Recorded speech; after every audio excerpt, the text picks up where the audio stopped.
about the stars. I wrote about the moon. I wrote about things in the sky that go boom. I wrote about death. I wrote about life. I wrote in the morning, afternoon, and at night. I constantly search for new ideas. I talk to my elders, my friends, and my peers. I study astronomy, history, and religion. My analytical mind is constantly on a mission, struggling and striving for the perfect poem. Bracing myself for the perfect brainstorm. The more that I write, the more that I note. My best poem yet is yet to be wrote. Yeah, yeah, city.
Peace, love, and salutations to everybody. Thank you for being here one more time. We have a good one for you guys today. Welcome to the Giacini Show, the Taz Show. We have our brother Sean with us today. He's going to be breaking some information down for us. We're going to be speaking in regards about the UCC-1 and its derivatives. It's going to be interesting. It's going to be interesting from the gate, and I'm looking forward to it. I'm looking to share with the brother. I myself have a PowerPoint presentation that that I'm going to be presenting in the near future regarding this information. So I'm definitely intrigued, to see what I could learn and maybe even, incorporate into my knowledge that I already have. But before we even get started, brother, can you tell the people who you are and where they can find you at? My name is Sean Sims. You can find me on TikTok at Boss Media LLC. You can find me on Instagram at Boss Media LLC. Um, I'm just kind of like you, trying to figure it out, trying to find a better path. Cool, cool, cool. We appreciate you, brother. Uh, Now, obviously, we have our hostess, we have the goddess, the empress herself, Sister Yasini. Do we have you? Do we have the sister with us, sis? You know, Yasini is in the house, Brother Taz. This Sean Sims is my nephew.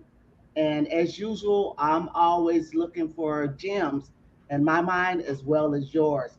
And when I was talking to my nephew the other day, I found out he had so many gems and decided to share that with my subscribers because that's what we do. Everybody who knows the Yasini, whenever I'm with Taz, something spectacular is going to happen.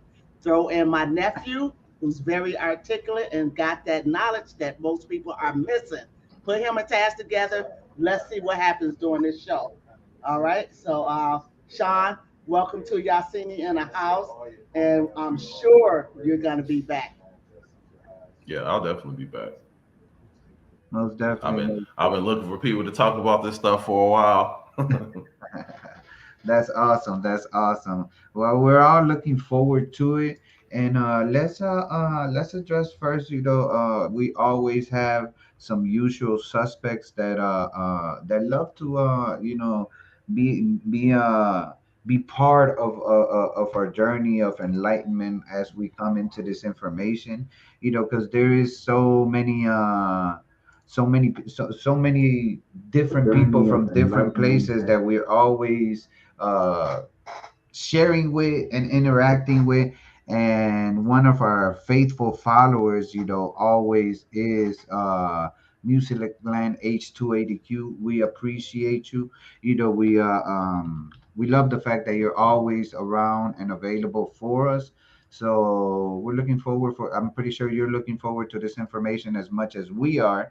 So make sure that you like, share, and subscribe. All right. We also have well, you got me with the name, brother, but Bahena the one thing Suyu. I mean, I'm gonna go look that up just over the fact that now I'm curious. Now I want to know what the hell that means. So peace and love to you, brother. We appreciate you for being here.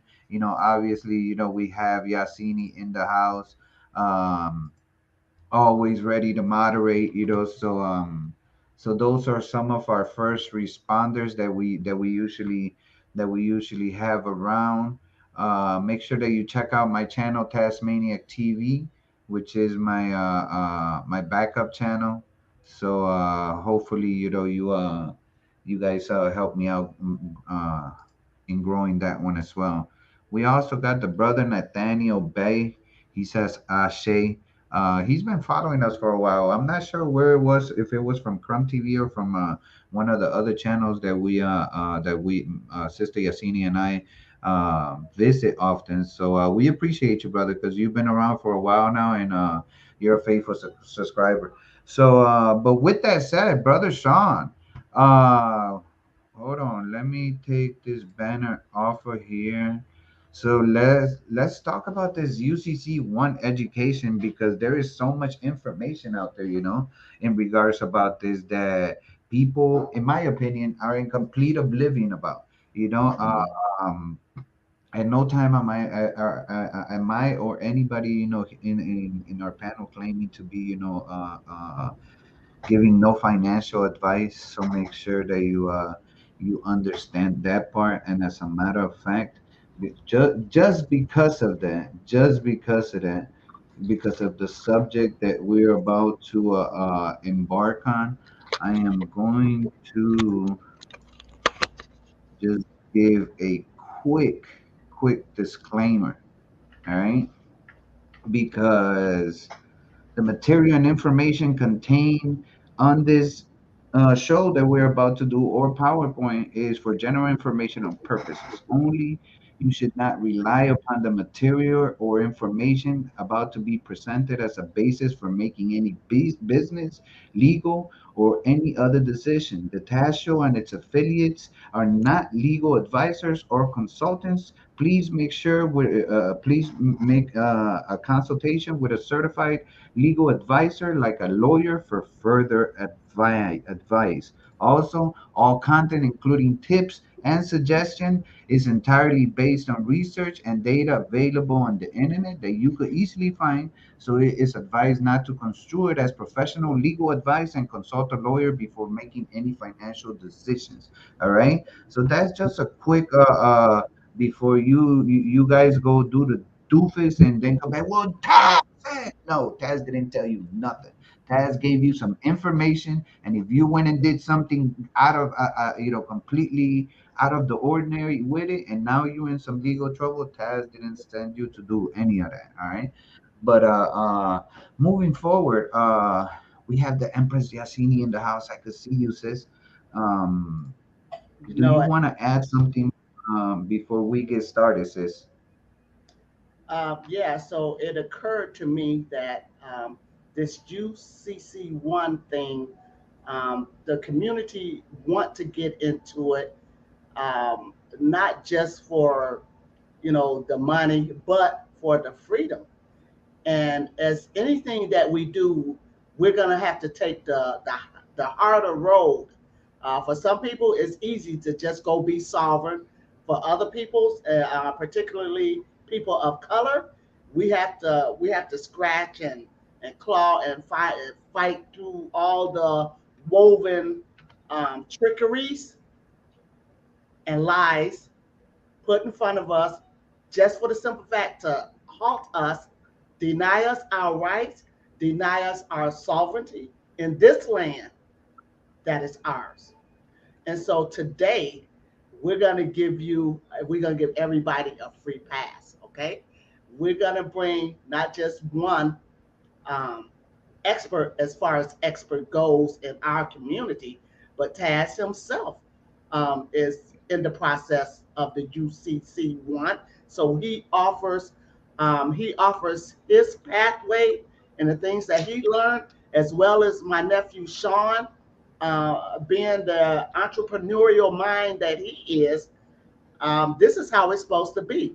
At some point, we need to stand up and get what is ours. And our right to be sovereign is ours, and we all deserve to do that.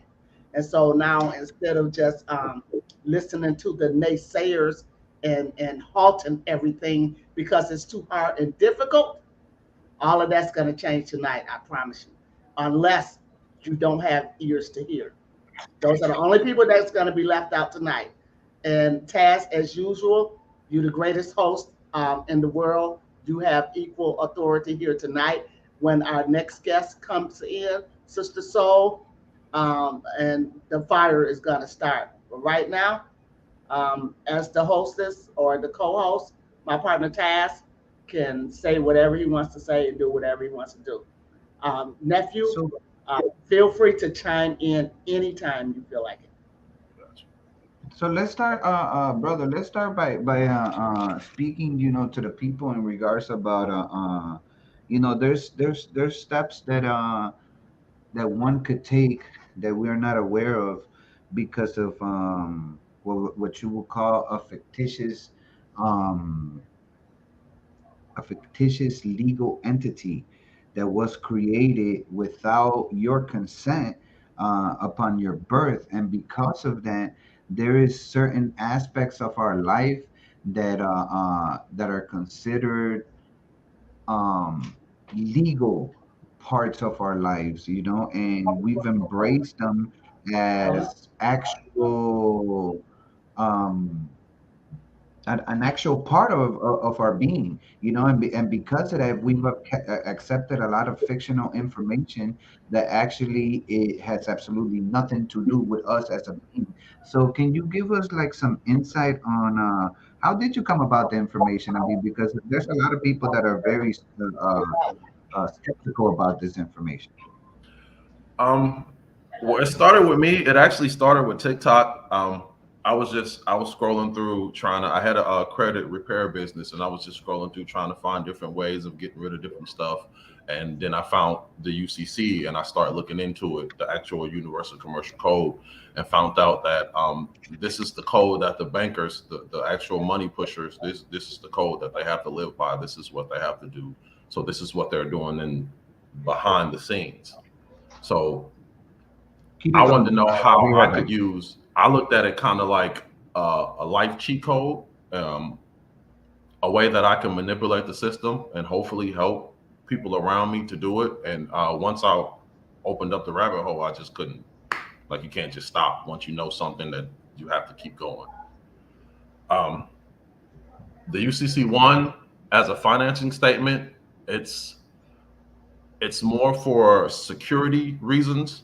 It's more for asset protection reasons, and less for the ability to be able to pay bills and stuff. It's a part of it. It's a necessary part of it, but you don't have to use it for that purpose.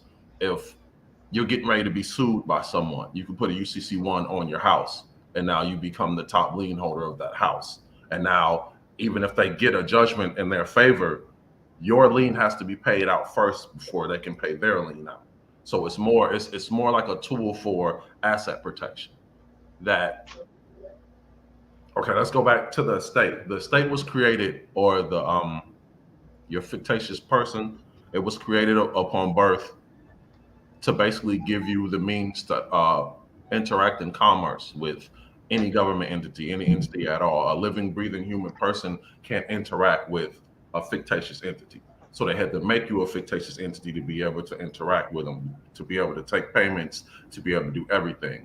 So when looking into the idea of commerce and the idea of sovereignty, you will never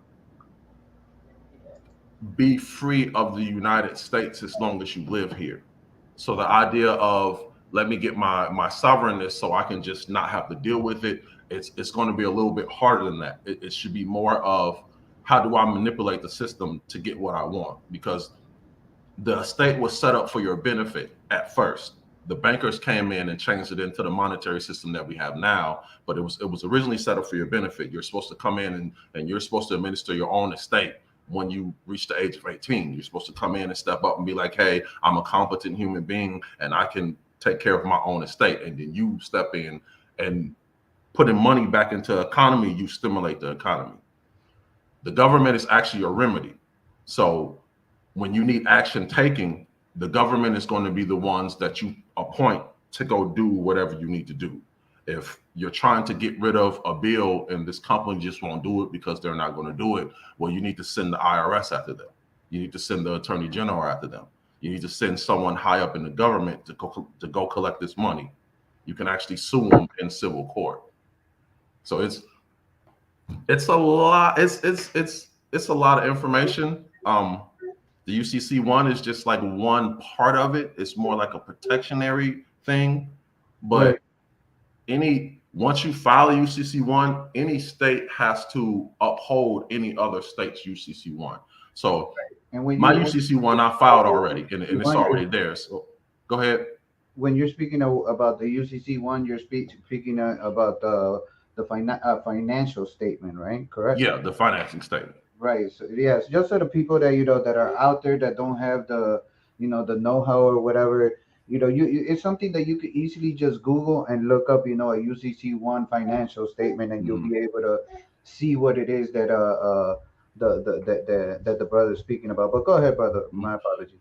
If you Google the UCC and on Cornell, they'll actually pull up the UCC. It's 9 different titles, and it goes over every aspect of commercial banking.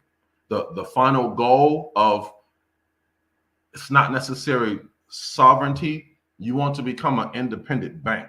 You want to become your own independent, unincorporated bank. Since the money system right now is basically just commercial paper, when they made you an estate, they gave you the ability to create your own commercial paper, your own bills of exchange, and exchange it for Federal Reserve notes. So that's the main goal of it, is to become your own bank. So you can write money, you can create money, you can exchange it for their money, and you can do whatever you want to do with it. Let's see, do I have anything? Let me pull up the UCC-1 really quick.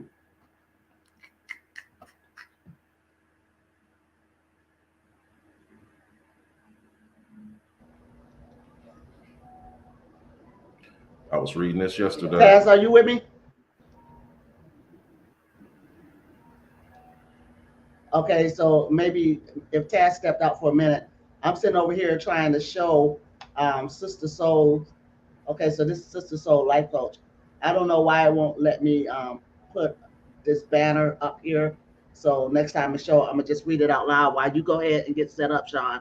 She's actually said, what are the best benefits to it in controlling your assets, like self and certain living being life? And if you the best benefit, oh, you still going? Go ahead. My bad. No, you can go ahead. Chat, you can read it better. I'm tripping. Go for it. Actually, let's go to comments. Yeah. Say, what are the best benefits to it in controlling your assets, like self and certain living being life? Okay, so the benefits to it, since it's basically a public document, so it doesn't operate in the private. You as a private person are setting this public document up for your public estate. So the benefits of it are, if I wanted to sue you, or let's say you defaulted on your mortgage and I wanted to foreclose on your house, and we go and the bank goes to sell your house, the person who put the first UCC-1 in, they're the titled lien holder. So they're up here. So anything that gets liquidated from your estate, the first lien holder has to get paid off, and then everyone else gets whatever is left over. Go ahead.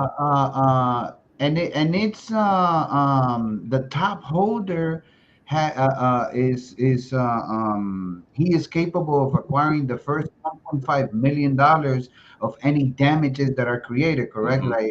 Like any damages, there's a lawsuit or whatever, Mhm. up to $1.5 million is the amount that before anybody else gets paid. Mm-hmm. That if you're at the very top, that means you gotta get 1.5 mil Mm-hmm. before anybody even gets a red cent.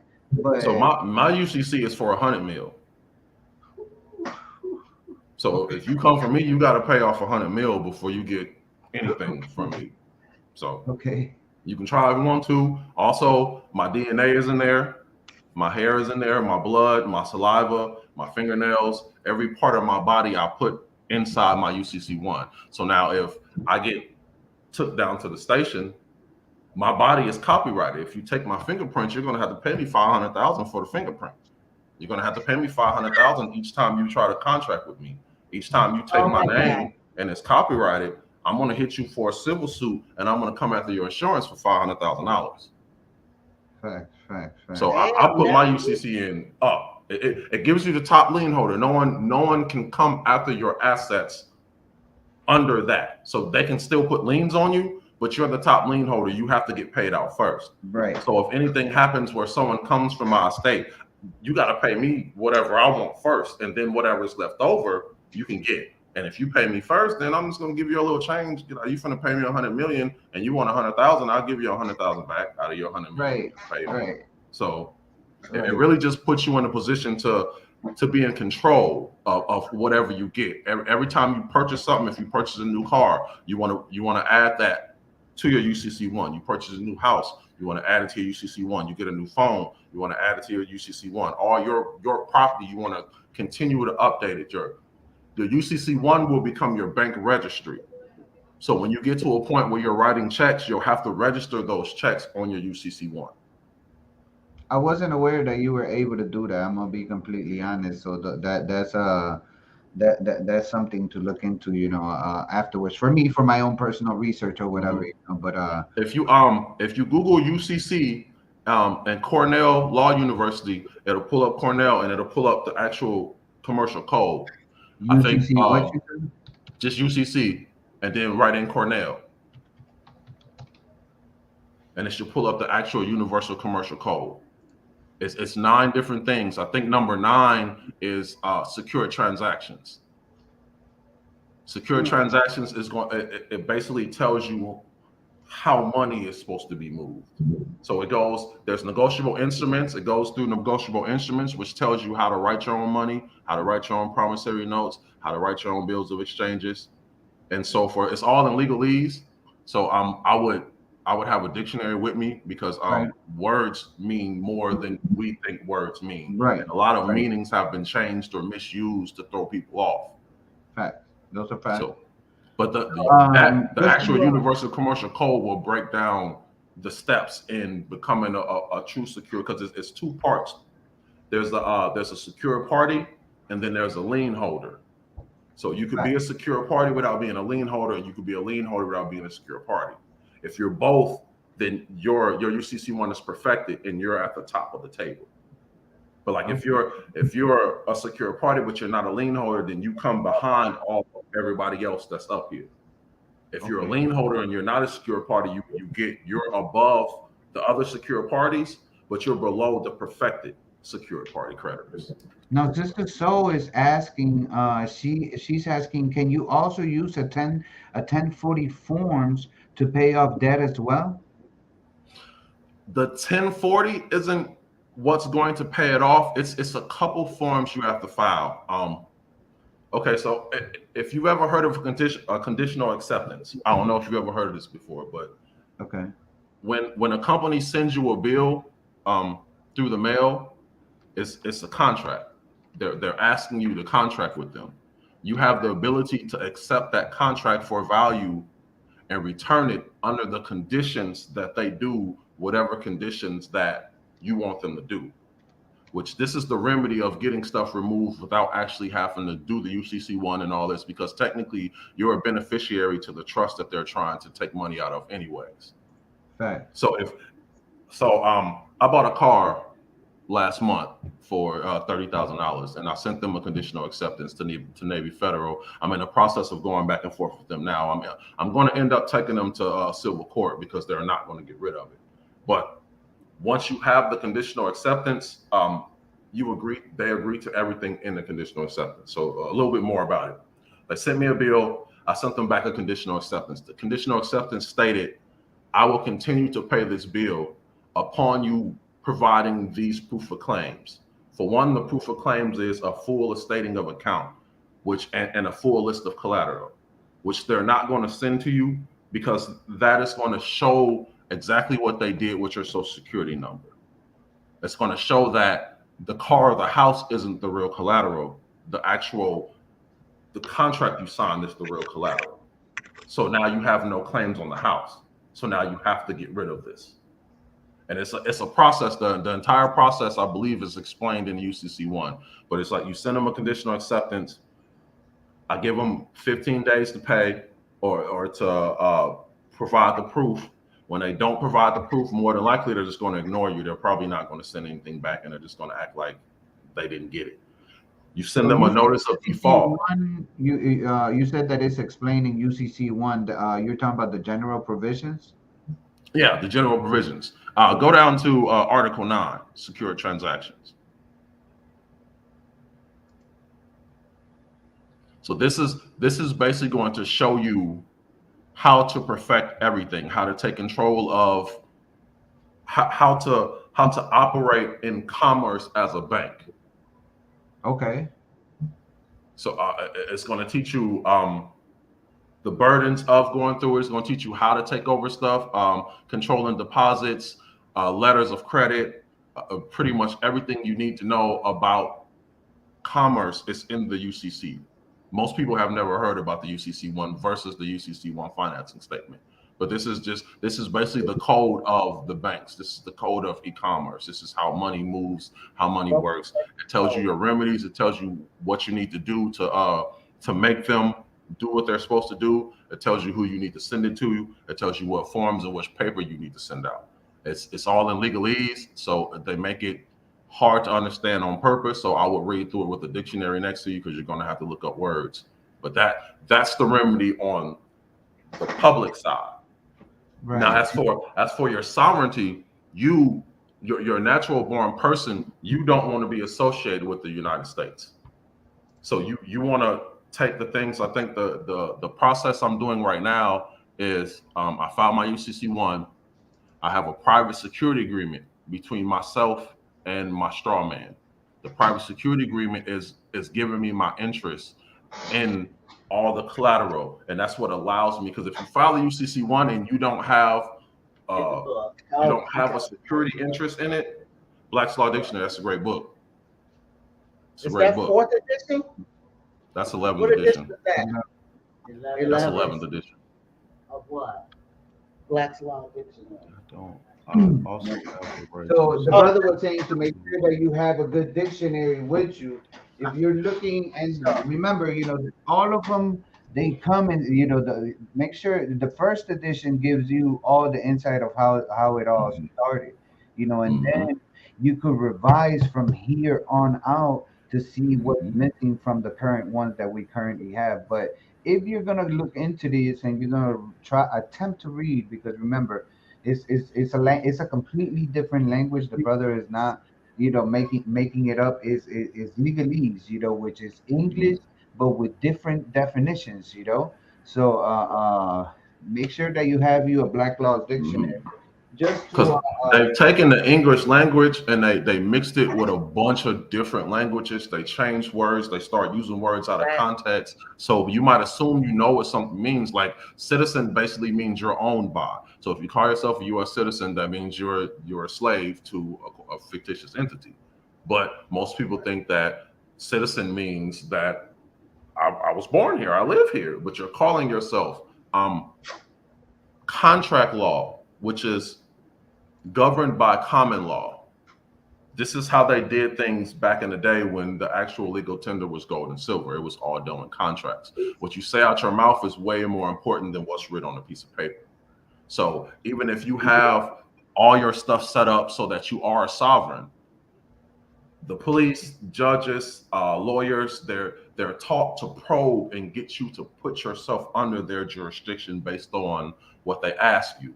So you have to be very, very careful, and you have to know what you're saying. You have to know the stuff to be able to defend yourself in court, to know what to say and what not to say. Because you go in court and you listen to them. If they tell you, hey, stand up and move over there, and you stand up and you move over there, you just put yourself under their jurisdiction because you're doing what they told you to do.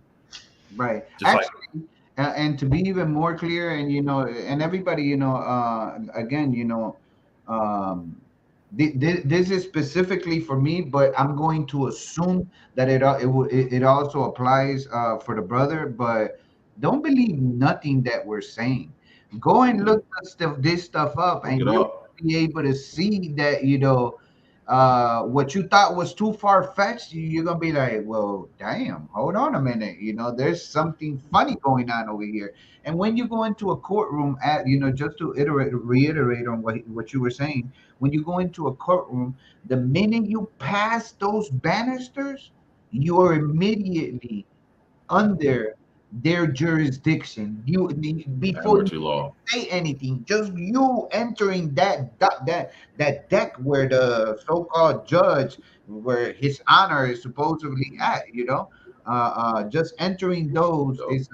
is a sign of, okay, you're entering the legalese system, and then Mhm. if you go and stand in front of them, the first thing they're gonna tell you is, to state your name, because they need you to clarify and Mhm. accept that entity, that legal entity, so they know that, oh, so you're taking responsibility for this Mhm. here legal entity under the name of Tasmaniac, or whatever the case Mhm. may be, because Like the even further, you showing up on the court date that they've assigned you puts you under their jurisdiction. fact, yeah, yeah, So even coming to court because you were summoned, they're your authority. It's called a special appearance. You don't go on the day that you were summoned to go. You go before that, and you say that you're trying to make a special appearance. This stops you from being under their jurisdiction. those are So facts. you have to study this stuff. You can't just listen to people talk about it, because you're going to have to defend it. If anything comes your way, you're going to have to be able to defend it. You're going to have to be able to tell, okay, this is why I'm doing this. This is why I have the right to do this, and prove to me that I don't have this right. They're never going to be able to prove that you don't have the right. Right, But if you don't know that you have the right, if you don't know, hey, you can't do this, then you're going to end up in jail right, correct. Now, over Sister some Soul money. question, what is it says, but as a consumer, isn't she allowed to have this asset as a use as a matter of fact, forget that question. We have the sister with us. Peace and love, sis. Thank you for joining the show. We appreciate you. Please feel free to interact at any given time or whatever. But go ahead, brother. Um, as of right now, until you start to let the government know you're not your straw man, you don't have any rights. Like you don't really have many rights, because you're a ward of the state. You're incompetent to administer your own estate. It's someone else is doing it for you. So you have to literally cut the ties of the people that are administering your estate and let them know that I'm a competent person and I can do this on my own. If you don't do that, then you don't really have any rights. They have the rights for you. A lot of this is done through different forms in the government. A 1040, that's your income states. There is no real income in the United States of America. What you work for, that you're getting paid in Federal Reserve notes. That's not real income. So if you look up what tax means, tax is I believe a contribution imposed. It's a contribution. You're doing it. It's they Hey, you're contributing to their you're cause. contributing under the thought that if you don't, Okay. you might get arrested, and you're not going to get arrested for not paying the taxes if you know how to not pay the taxes. Now, if you just wake up and be like, hey, I'm not paying my taxes today, and you stop paying it, then they're going to start sending you stuff, and they're going to start following the Universal Commercial Code to seek their remedy. The difference is, you know that they're in fraud. You know what they're doing behind the scenes. You know that they don't have this authority. So if you step up and be like, hey, prove that you have the authority to do this, this is when you start getting your rights. This is when you start getting the ability to do things. Um, if you haven't perfected anything, from my understanding, I haven't really done it yet. But from my understanding and from my research, you can still use 1099A and 1099Cs to get rid of your debt. That's Okay. what I meant, the 1099, not the 1040. Thank you, brother. Yeah, I'm the glad you 1099. said that. You're operating. You are the beneficiary. It was the trust, the estate, all of it was set up. They set up a trust and they set up an estate and they put your estate in the trust and they made you the beneficiary. So it means that everything that it's supposed to do is supposed to be for your benefit. So you can't do it, but you can fill out a 1099 for the payment and you can give it to someone. You have to appoint a trustee. So if you want to buy a car, you have to find someone who sells cars that will accept this payment, which they can. They're doing it anyways. When you apply for a loan, they're 1099 in your account to pull the money out, and then they're giving you Federal Reserve notes. So you can go in for your mortgage and fill out a 1099A and give it to your mortgage and tell them, hey, I want a tender payment as the beneficiary. You are now the trustee. You now have a fiduciary duty to do what you have to do.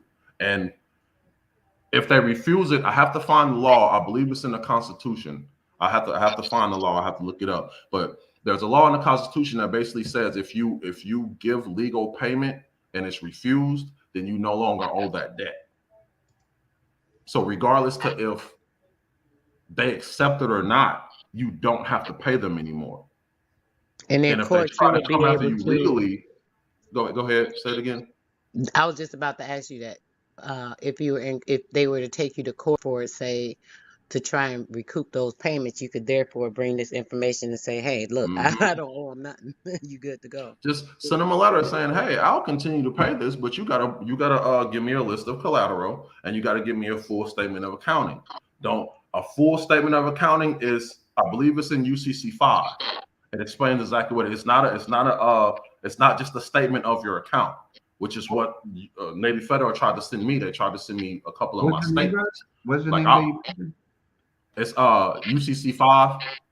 It's a statement of account, a statement of accounting, a request for a statement of accounting, and a list of collateral.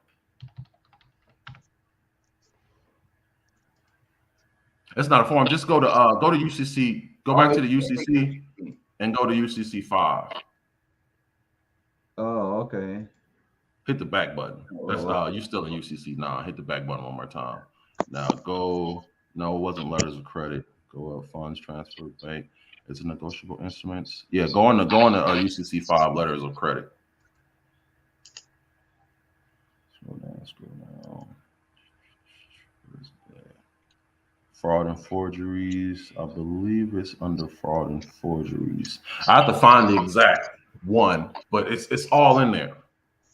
Okay. So once you tender payment to something, you legal lawful payment, you no longer have to pay. You no longer owe that debt. Now the issue is they're going to continue to try to get you to recontract with them by sending you bills, by telling you owe this, by telling you they're going to do all this stuff to you. So you have to have your paperwork in line, because if you do go to court, actually you want to take them to court before they take you to court. You want to impose your remedy on them before they can do it on you. So if you already know this is what it is, I know these days I sent them a conditional acceptance. 14 days later, you're getting a notice of default and a chance to cure. You have 10 more days to send me this stuff or take it away. If you don't, then I'm sending you an affidavit of default, meaning you defaulted. Now you have 3 days to get rid of this debt. If you don't, then I'm sending you an affidavit of non-response. All these are notarized by a republic. I also do. Let me find what that form is. It's a UPS form that also you need to have at least 2 witnesses. So the notary is a witness, and I fill out a UPS form that basically gives you an accounting of everything that's on there. So you have your 2 witnesses at this point. So now I can send it to the Secretary of the State and tell them that I need a letter of dishonor for these people because they didn't pay. I'm going to send them that. I'm going to send them all the affidavits. You'll send them the conditional acceptance. You'll send them all the paperwork that they need to see, hey, this person actually gave you multiple chances to cure this. And then when they don't do it, they'll send you back the letter of dishonor. When you have this letter of dishonor, you can then take it to the court system and you can file a tort. A tort is suing someone in civil court under common law. Also, in 3 months, that letter that you got from the secretary becomes a security. So if you have a Fidelity account or anything like that, you can lodge that security and you'll get dividends payments monthly for it. Whoa, that's definitely a whole lot of information, brother. So, I mean, so there is multiple ways then, other than the one that you originally stated, that you could discharge this debt. And when these people actually contact you and you start interacting with them and also giving them your information, that's the minute that you are being reeled back into the trap that you just left out of, if you happen to be able to, because they are going to continue to call you, They and want they you to are, pay. Mr. Blah blah blah, and yes, do you live on, so they're trying to get you to confirm the information. Well, they're gonna tell you first, oh, we're in a recorded line, blah blah blah blah, and all this stuff, just to let you know, and then they're gonna start trying to get you to To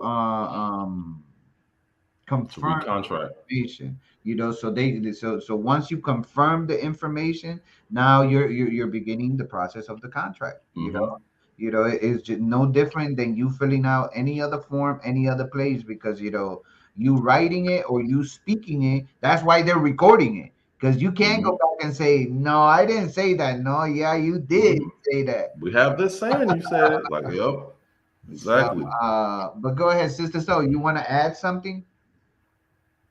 I'm not really sure right now. It's to me, it kind of seems the same as like with the will and trust operating out of it, like making sure you're standing in yourself and getting yourself affirmed as being a living being and all that stuff. So I'm just looking at this as kind of the same thing.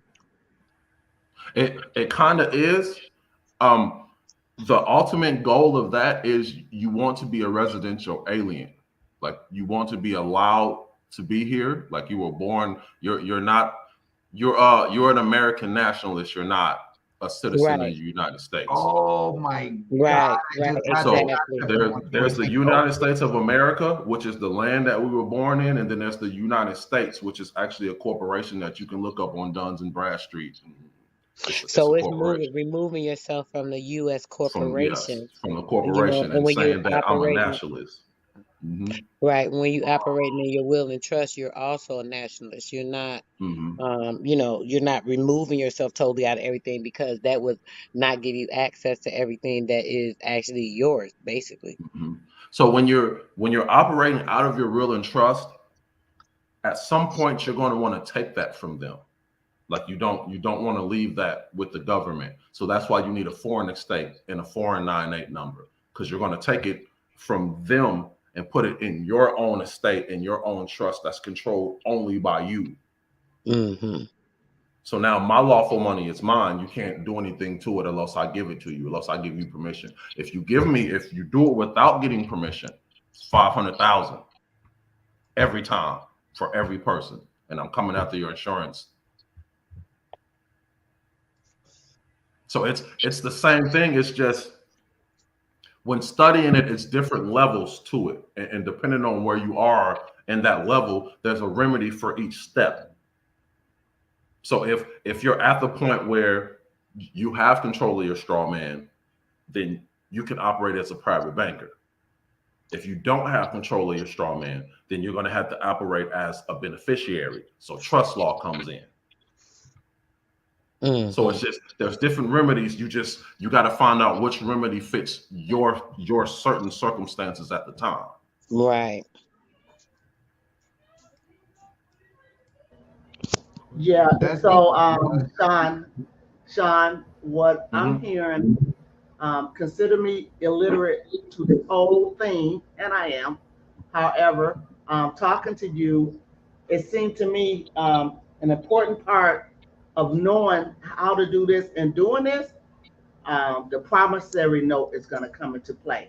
Can you break down what that is and how it relates to you being sovereign or doing your dealings as a sovereignty? All right. So The dollar bill is a promissory note. At the top, it says Federal Reserve note. It's the IOU. So all the money that you have in your account, all the money that you're buying houses, that you're buying crypto with, it's all credit. It's not real money. Real money is gold and silver, and they took that. That's in the banking system. You'll never actually see real money.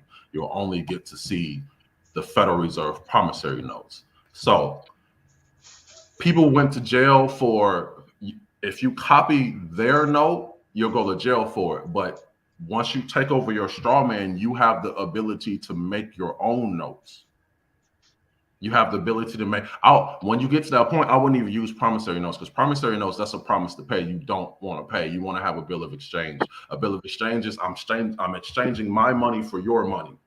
No taxes, no nothing. I'm going to give you $600 worth of gold coins, and you're going to exchange it at the rate of inflation and at the rate of your Federal Reserve notes, and you're going to give me back however much it is, and I'm not going to pay you any taxes. You're not going to charge me for it, and you want to get it put in an account that they can't touch. This is why your foreign estate number comes in, because you want to open up an account in your foreign estate. So this is a foreign account.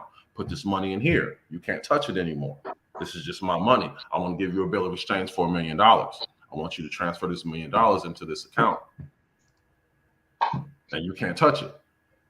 I can do whatever I want with it. A promissory note is it's just a promise to pay. That's what they have you sign when you do it.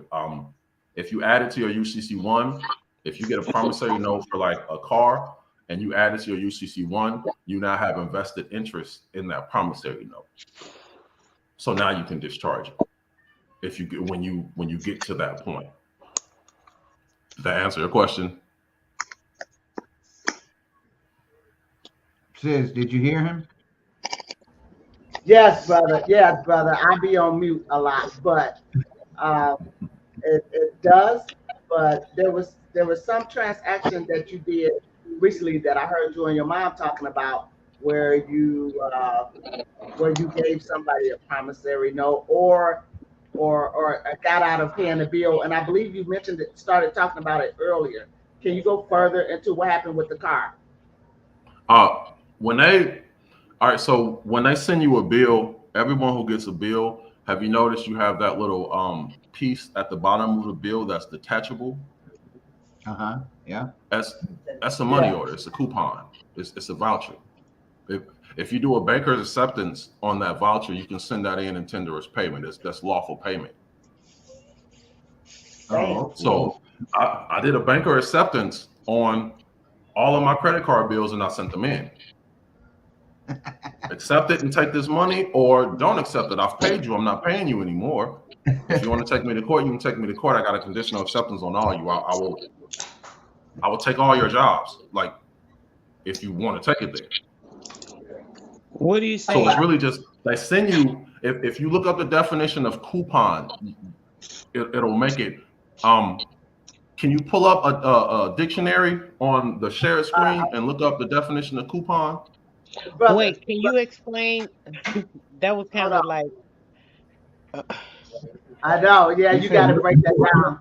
When look up coupon. Right now, they send you a bill. At the bottom of the bill, there's a. Go ahead. From what I'm understanding is the portion of the bill, the perforated part is actually like a check, or like you said, maybe a money order. So your signature, once you pay for that, your signature, being as though you assign into this account with your social, they're already getting paid. So since they're already paid for this so-called bill they're sending you, when you look at the bill, it doesn't say negative. It actually says it's in a positive, just like your bank would.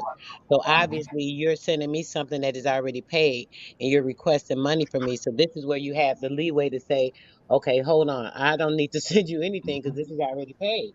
So that's the part I kind of need you to kind of elaborate more on, because I understand all that, but how do you?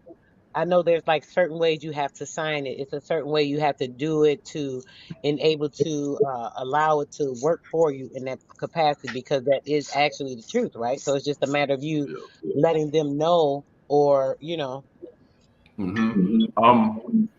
What was I gonna say? I just lost my train of thought. So the paper. Let me see if I can find it really quick. Well, okay, so basically, if you apply for, say you apply for a car loan and you give them your social security number, they're gonna 1099 your trust, and they're gonna take the lawful money out of your trust and they're gonna put it in an escrow account. So they've already been paid for it. The escrow account is going to be the collateral, and then they're going to give you the equivalent in Federal Reserve notes. So you just got paid in taxable notes. So now when they send you a bill, it's already paid. When you send them a payment, you're paying them again. And when you send back that coupon, you're paying them 3 times. So they're double Right, dipping. right. Brother, I think we skipping something because I think that's kind of what I was just going over. Correct. We understand that part. What I'm saying is, how do you send it back? The perforated part, that's the check. How do you Hmm. send it back so that it's actually legally tendered? Because there's a certain way that you need to do it, correct? And that's what I'm trying to get the information on. Yeah, hold on. Hey, I had a form actually. Sean, can you Yeah. hear me?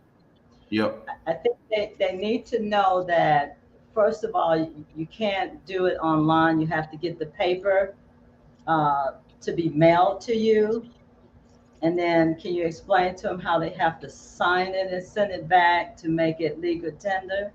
Exactly that. Yes, ma'am. Thank you. That's exactly what I'm asking. Um. Okay. So it's, if you Google the redemption manual Hmm. 4.5, it basically it's a PDF. It's a free PDF. It goes through all the changes in money. It goes through setting yourself as a secure party creditor. It goes through how to get rid of debt. It goes through how to get out of court cases. It goes through how to sign it. It goes through everything. If Okay, I didn't quite get that. I'm sorry. Could you repeat what let me the see if it name of it writes is? it, if I can write it in the chat. It's not gonna let me write it in the chat. It's called the redemption manual. Okay. Hold on. So just put in Google the redemption manual PDF and it'll pop up. Mm-hmm. Okay. I'm gonna pull up a copy of it so you know what it looks like.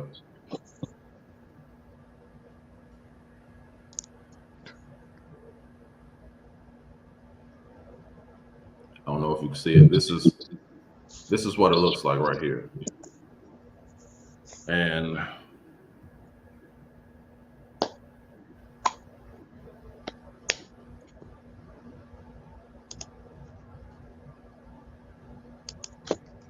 it goes into pretty much everything. It doesn't have the affidavits that you should have on there, but it goes in all the money issues, the monetary system. I'm trying to find the page where it actually shows you how to endorse it to turn it into Now I a money see order.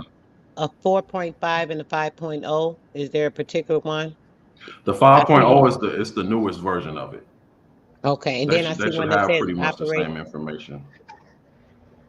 What about the one that says operating secured?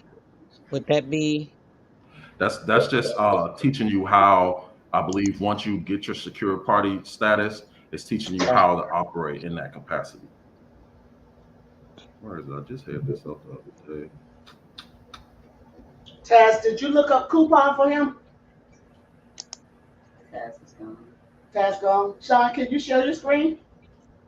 I don't really know how. I think you made it so you I can can share your do it on screen. here though. I can do it on my phone. let me see. If you hit share screen at the bottom, Hit share screen at the bottom, and then go share either your window, your screen, or your whatever you're looking at. If not, go on and do what you was doing. When Taz come back, I'm gonna have him look up coupon because I was interested in that. and so you still Okay, so missing hold on. the This is the definition of coupon. It says a portion of a certificate, ticket, label, advertisement, or the like set off from the main body of a dotted line, or that like to emphasize its separability, entitle the holder to something, as a gift or a discount, or for use as a order blank check. What? They So did they're not. sending you a coupon for the payment of the bill. You just have to know Hell how to do no. a banker's acceptance and send it back. And then you So have to know enough that you know you can legally do this, because they're going to continue to try to get you to pay. And if you're not standing on, hey, I don't have to pay for this, and you pay, that voids everything you've done. And so what do we sign on the back of that coupon to send back to them? You have to endorse it. Hold How? on, I was looking. That's what I was looking for. You have to endorse it. You have to do a banker's endorsement or a beneficiary's endorsement if you're not at that point yet, which is basically just your natural name. It should be your last name first, because your family name always goes first, and then it's your first name and then your middle name, and that's how you should sign your stuff, and then sign beneficiary at the end, or BENN period. Where's this at? I don't even think bankers know all of this stuff, Sean. I mean, I've been. Don't. This is what I've been doing. Like, Pi does. Yeah. Yeah. And if you take that to the desk and they don't know what it is, you have to tell them to take it to your manager. And if she don't know, you don't take it to any the paperwork you send it to the CFO of the company. Send it to the CFO, letting the principal knows, notifies everybody. So send it to the CFO. He should know what to do with it. Once you start doing it, it'll get easier and easier and easier. There it goes. you mean 409. you're sending the bill basically, Yeah, you're sending the bill back. but you're You're endorsing sending it it on the back as a back. money order. You're sending Okay, it back as a money order. so you're endorsing it on the back, and then you're just returning it as you would a normal payment. So we've been paying and been poor for nothing. Yeah, you've been paying double. Here, it's kind of hard to see, but this tells you exactly how to sign it. Accepted for value, return for discharge. Can you put that on the single screen, Yasini? That's the Uh, presentment. my Wi-Fi already knew what was going to happen today, and that's why I always designate tasks, because he has a little bit more RAM than me, and I'm sure he'll be back. It's And me, if you download it's page 436 on the redemption PDF. I can't get the PDF for some reason. I'm trying to get it. I don't know what's going on. They keep telling me to sign up, all this weird stuff, and I If don't you know. send me your email, I'll just email it to you. Oh, okay. I'll put it in the back chat for you. He don't know how to do that. you Don't do know how to right. what? You know what the back chat is? In the comments or the private chat? Yeah, Private chat. private Yeah, I got chat. it. It says I got it. comments or private chat, but it's in the private chat. Yeah, I got it. So, I'm gonna send it so to you now. Yes. Sister Soul, I know you've exhausted yourself with this UCC-1. Yeah. Where did you stop at? What blocked you? So we can What unblock blocked me is that it's still keeping you like tied in with like the government. Like you have to check with them by sending forms through them. You're going through their numbers still, and all of that stuff. And I'm like, I really don't even want to do that. I don't want to have anything to do with having to always file these forms. With them. I don't mind filing with corporations or companies that I'm using, but to have them as like a middleman per se to pay out of my I'll say my securities or my credits. Once I assume my own responsibility, I don't want them to have nothing to do with it. You right. still kind of want them to have something to do with it, because that's your remedy. That's your police. That's the people that's going to enforce on the other corporate entities what you want to be enforced. If you completely remove yourself from the government, you're still going to have to go back to the government to enforce payment. So you don't want to completely remove yourself. You can remove your living person, but your straw man still needs to be attached somewhat to the government. Right. But that Just straw because man if you would be be a like, hey, if you be right. like, But hey, when I'm the not straw paying man this. would be with the trust and the will, so I would still be having access to it through my trust and my will.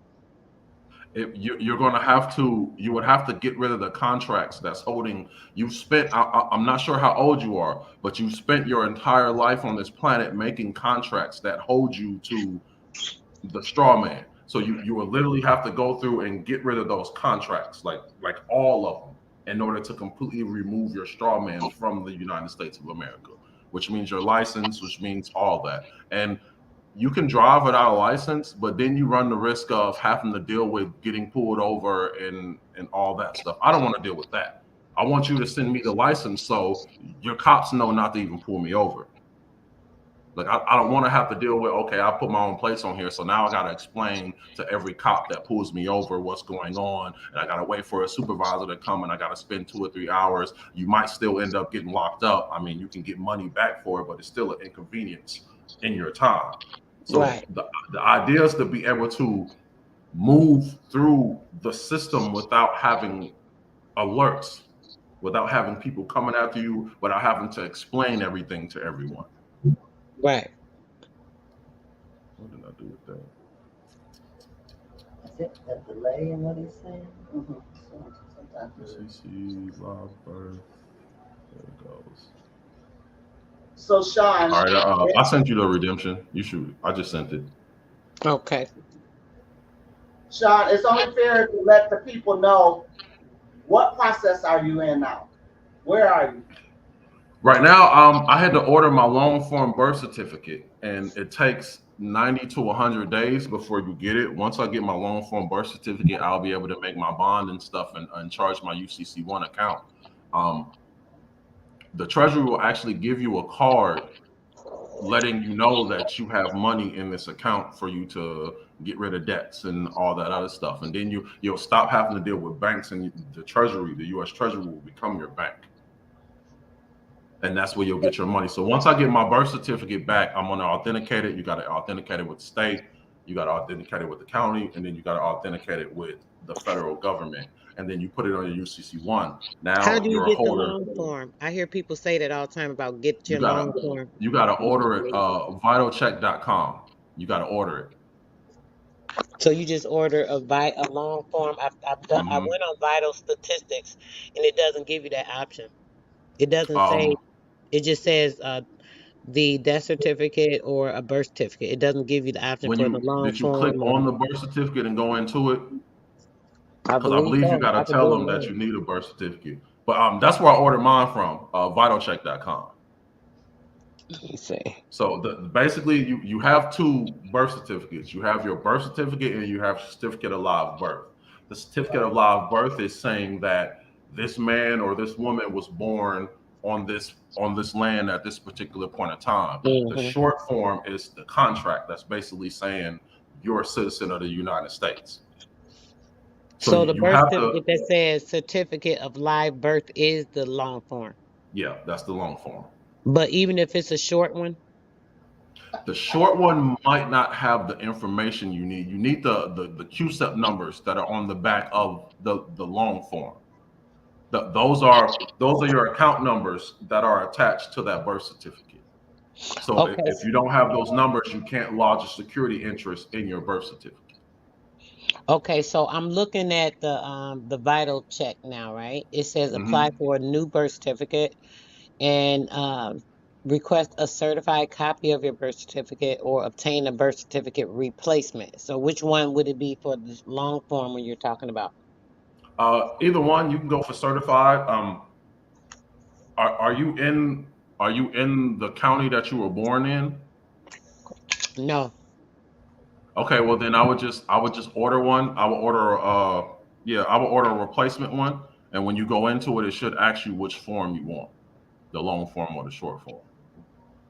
Okay, let me see. It says the state. Let me see what it says.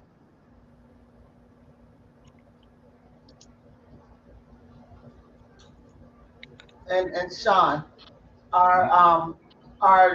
is law enforcement gonna hate you if you're sovereign? I wouldn't. Law enforcement isn't really going to understand what you're talking about. So I wouldn't even talk to them about it. If they ask How you, come that wait? How come they're hmm, not trained as to who's a citizen and who's not via documentation? because if you train them too well, they're going to stop being citizens and they're going to stop paying taxes and they're going to go through the process of this too. So you can't give out all the information because you're going to start losing your people. So they're trained in certain stuff. They'll know what you're talking about, but it's not going to be on the level of they just let you go. You're going to have to talk. You're going to be held there for a while. You're going to have to tell them. You're going to have to get them to call a supervisor. You're going to have to go through a long process of getting them to understand this is what it is. So instead, just tell them, hey, I'm the if you have your 88 number, which is your account number, which is your estate number. If you don't have it, you can tell them you're the beneficiary to the trust that is Sean Andre Sims, and that trust has an ID I can provide you with. But this, I don't have an ID as a living person. I don't have an ID. But if you don't want to go through that, when you get through the process of becoming a foreigner, they will. You can get ambassador plates. You can get an ambassador license. You can get an ambassador passport. So then, when you have ambassador plates, the cops won't even pull you over because they can't pull you over for anything other than common law, which is injuring someone, hurting someone, beating up someone, vandalizing something. That's that's common law. So once I get these plates, this is why ambassadors from different countries come over here and they can speed, they can do all this stuff, and they won't go to jail. Only thing they can do is stop you and tell you to slow down. They can't do anything to you. So that's the ultimate goal for me. I want to get to a point where the paperwork explains it to you.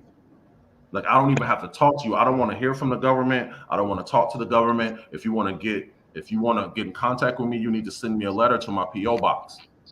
And then when I get your letter, I'll respond with the letter.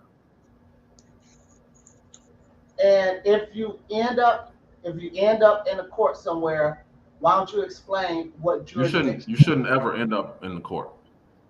Don't go when they tell you to go. Go before and ask for a special appearance to see the judge in his chambers, and then go in there and tell him basically what it I'm is. talking about When listen.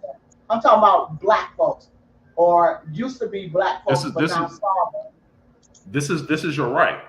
You can request a special appearance. If you show up on the date that they tell you to show up on, you're showing up under their jurisdiction. You're showing up because they told you to. So you don't want to show up. You want to show up before your court date, and you want to request a special appearance with the judge or the DA or whoever is trialing the case.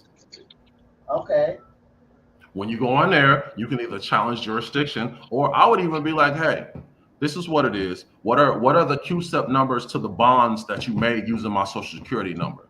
I have no problem paying these bonds out of my trust.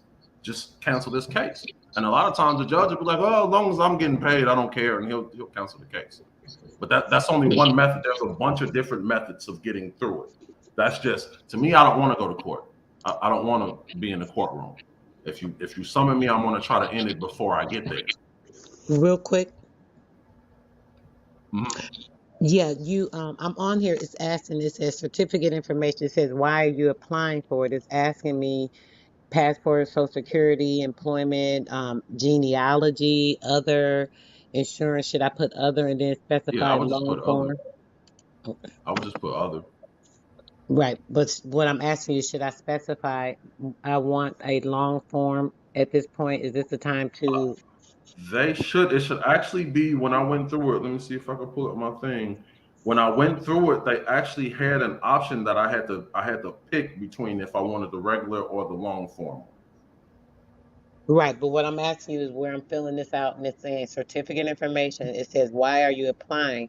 And when I press other, after I press other, it says, please specify. Should I also put, I want my Yeah, long you can form? put it there. And it's called a long form birth certificate? Yes.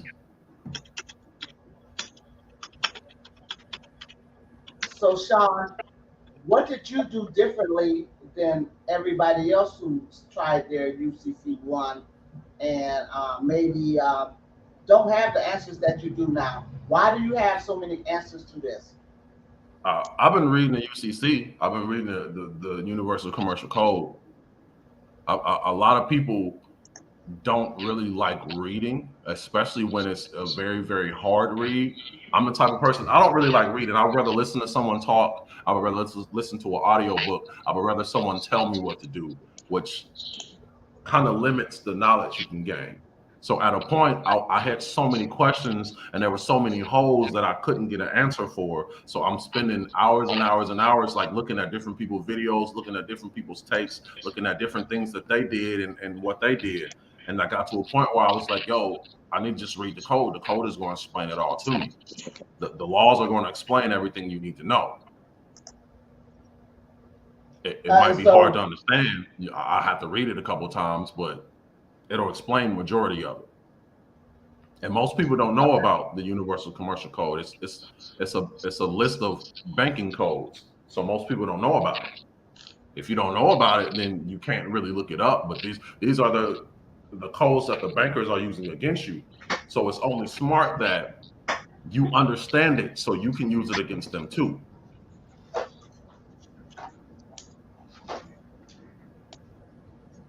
Sister Soul, did it ever pull up and give you the option for the long form yet? It keeps giving me a problem, so I'm putting the information in again. It keeps taking it out and taking it out, and I just keep putting it back It's, in.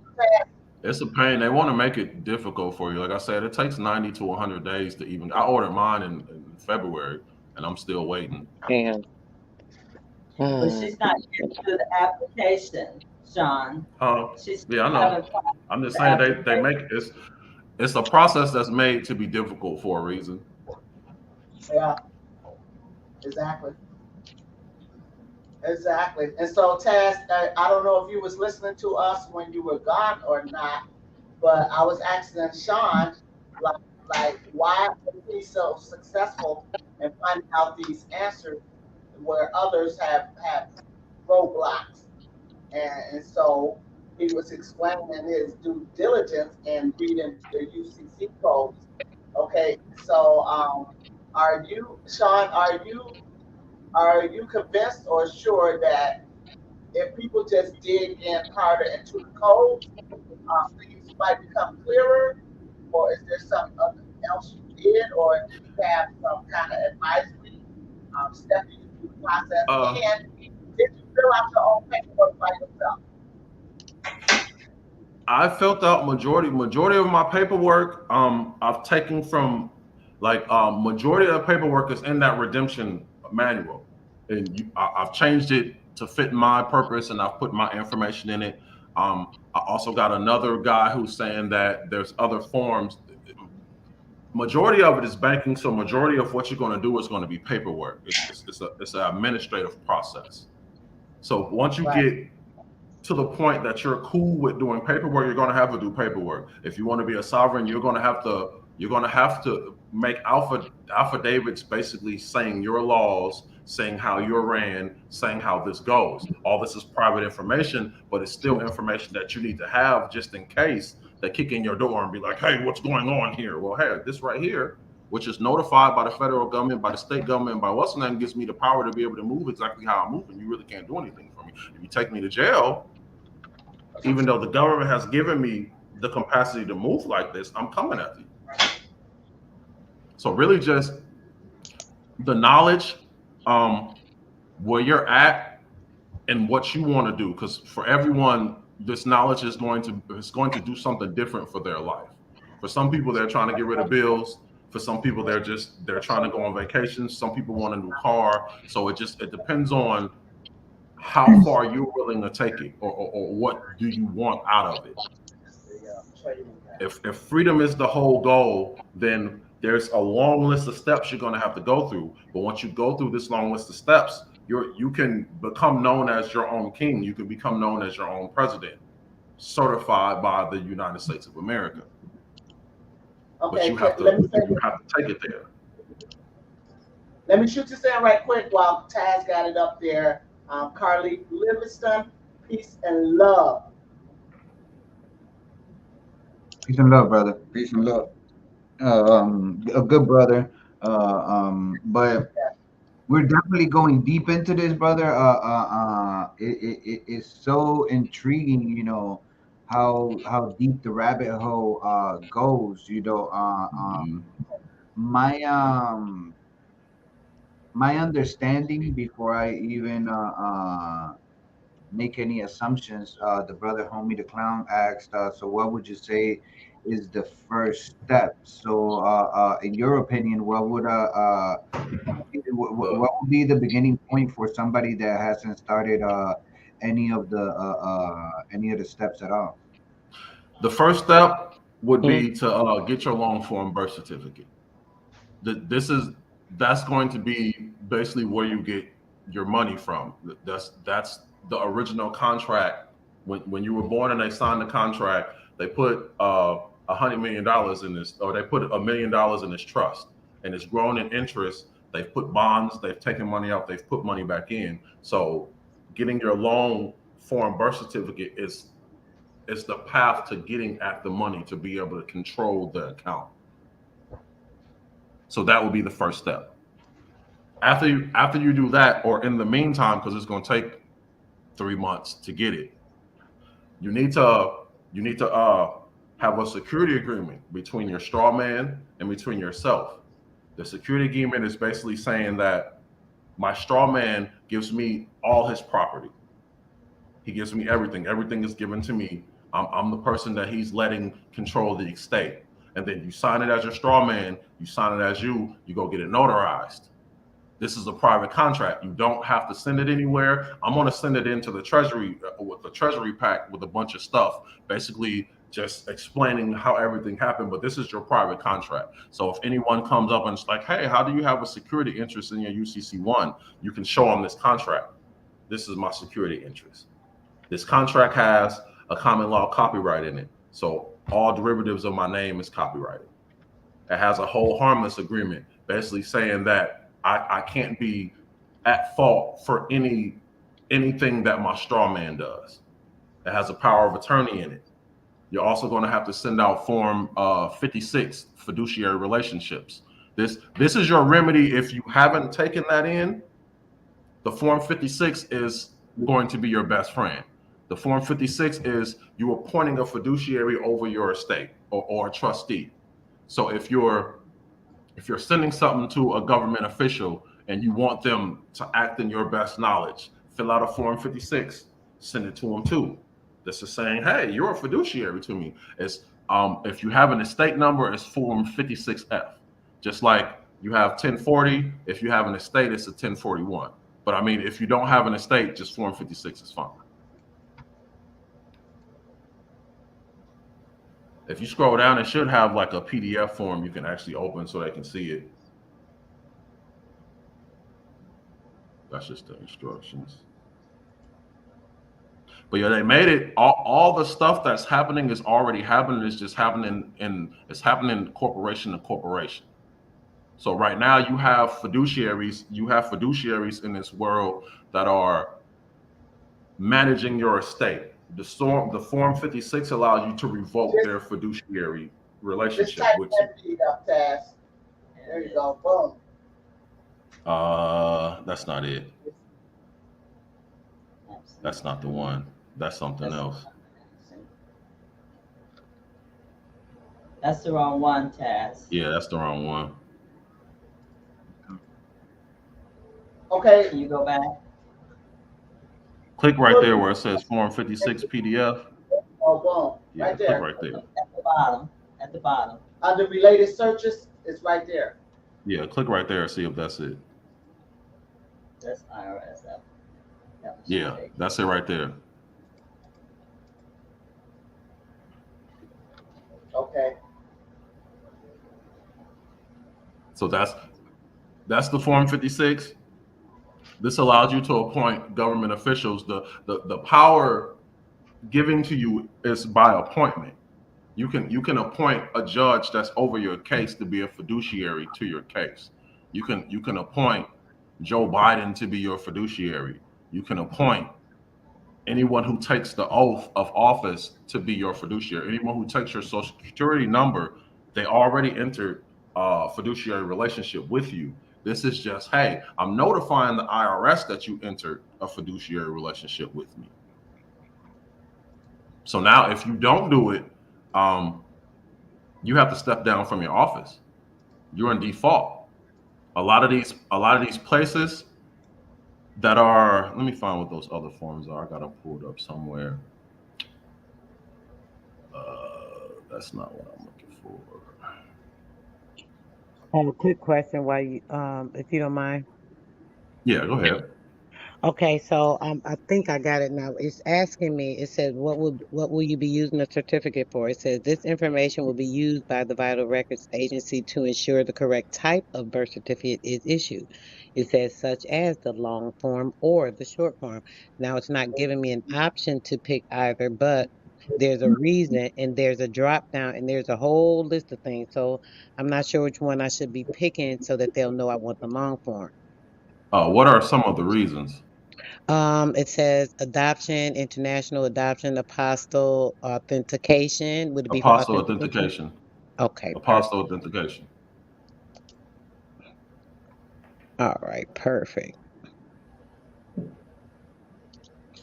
Okay. Tess, from what Yeah. you've been hearing Sean talk about,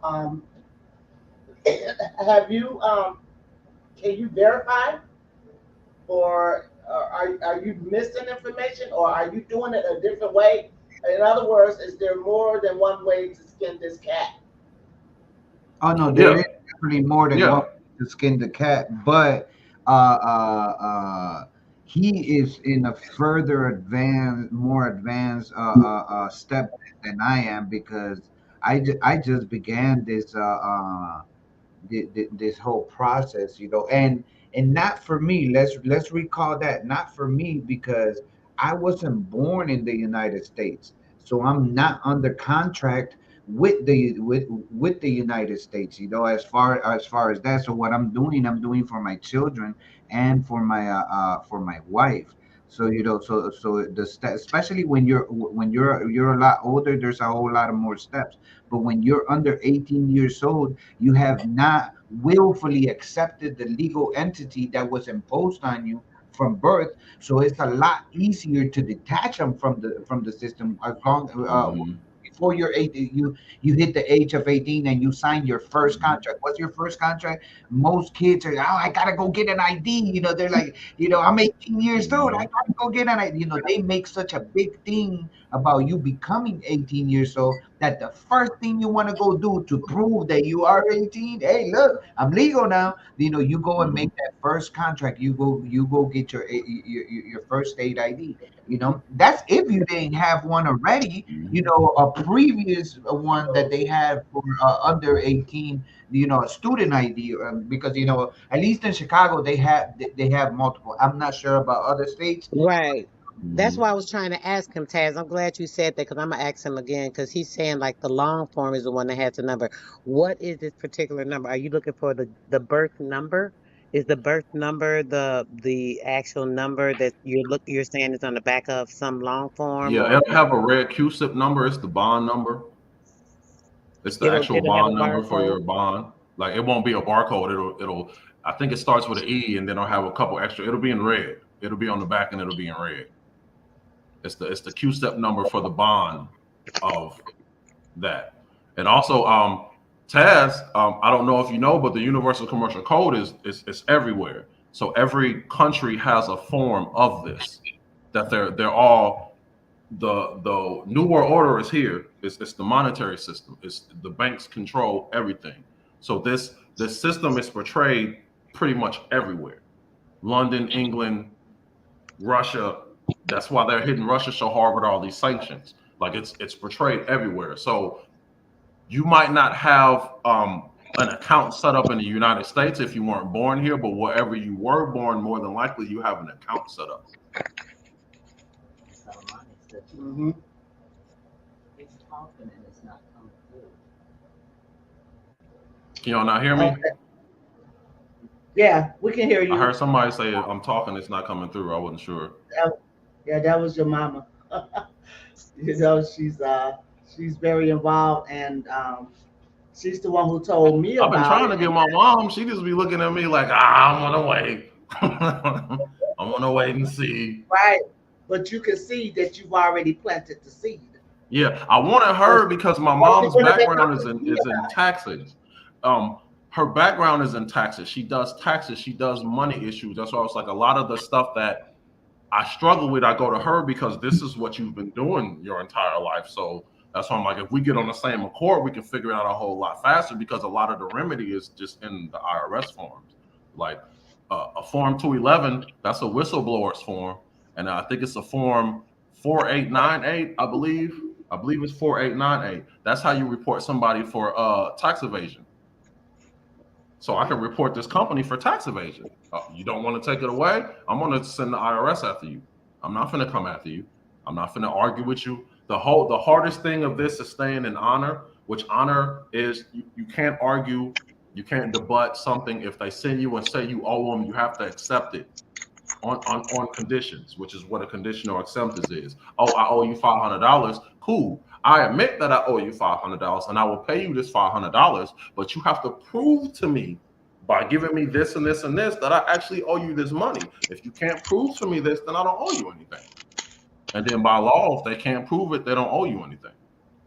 So is the credit system illegal? It's not illegal, just the way it's set up. Technically, you're not supposed to be able to tax. There shouldn't be a cost of living. You should be able to live on this earth and not have a job. You shouldn't have to pay taxes, you shouldn't have to pay for food, you shouldn't have to do anything Like like it that. originally was. They set it up, the concept of it is legal, but the bankers came in and changed it. So now pretty much everything that they do is illegal. It's trust fraud. It's all trust fraud. You're It's not theft. telling me that you're taking money from out of my trust, but you're doing it. That's trust fraud. It's theft. They're stealing. They have come in, Mm-hmm. they put a fake straw man in place of you. They have Mm-hmm. your parents sign this particular document to say that they are having, you sign a Which is certificate, but what they're deception. doing is just putting you in their control so that they're able to use this straw man on this birth certificate. So basically, Mm-hmm. the birth certificate they give you is the straw man acting Mm-hmm. as you, putting you on paper or implanting you on paper per Yep. se. So now you are trying to let them know that, hey, wait a minute, I know that my mom did this, even though she didn't know any better. At this point in time, I know I better. know better. I'm not a Yep. minor. I'm not a minority. A minority is a person that is not understanding. They're not developing their mind enough. They're still immature in the brain. So because we are in full capacity of knowing that what they did is incorrect or wrong, so now I can come and say, hold on, that thing that you put over me and you've been making money off of me and using my assets and using my funding that all came with me. Now I'm taking the control of that. Even though you've been making the money off of Mm-hmm. me and using me, I'm actually going to assume the control of that at this point. So that's kind of what you're doing. You're just taking Yep. over where they have tried to assume control over you as a natural being. Yep. And how dare you have the right to think you can take control over me as a natural freaking being? Yep. And this is why they can come in your house and take your kids. This is why the cops can come in your house If you because allow them, they're they can't wards come of to the your house state. and take your kids. They'll say they can. They'll act like they can. They But can. They legally, can. no, they Legally, can't. they can. You Legally, when they you can't, sign brother. that birth certificate, your No, kids no, became a no, ward of no, the state. They're no. not owned by you. Incorrect, brother. Legally, no. If you stand in your rights and you let these people know if they come to your house, letting you know what they gonna do with your kids, and you have the right to tell them they have nothing to do with your kids, you have the right to assume the responsibility of your kids. And if you're speaking in the correct legal sense, they cannot just take your kids. They only gonna take your kids if you are blackened in your mind, if you black in the law, you don't know what's going on. Then they can assume the So responsibility of your what's going to child because happen now they have when that they power of come to your attorney over house? you. When they come to your house, they're going to take your kids. You're going to have to do all this on the back end to get your kids back. Because when your parents signed your Okay, birth that's what certificate, you're they saying, but signed you over I as a was saying ward of the something state. different, brother, because I don't agree with that. That's not correct. And I'm saying something different because, like I said, I know for a fact that you have a right to say you cannot say or do anything about my child legally if you're standing in your right person. That's Okay, what I'm so saying. I'm What not I'm saying saying you to you. don't have a right. It's a matter of the authority. Right. And no one has authority over somebody that I had out from between my legs. Period. That's true. And that's all But I'm saying to you. if And I have you, a car, brother, it doesn't matter about what you're I'm saying, just trying to brother. You explain. can't, I'm just trying to explain. you can't explain something to me If that you you have don't a piece accept of as right. property Brother, and you that's you sign it being a over piece to of someone property. I'm else, nobody's property, though. You're speaking upon something that is I'm in not a saying general. that you're the property. I'm saying when you have kids, they're according to the government, they're qualified as property. If and this is all law, this doesn't have anything. I'm not saying you don't have the rights. You have your rights and you can do this. What I'm saying is you just doing that, you're going to have to do more to get them to not do this because you signed a birth certificate making your kids a ward of the state. This is why the whole estate thing is. That's what the birth certificate is. Right. You're signing your kids Mhm. over to the state. Yeah.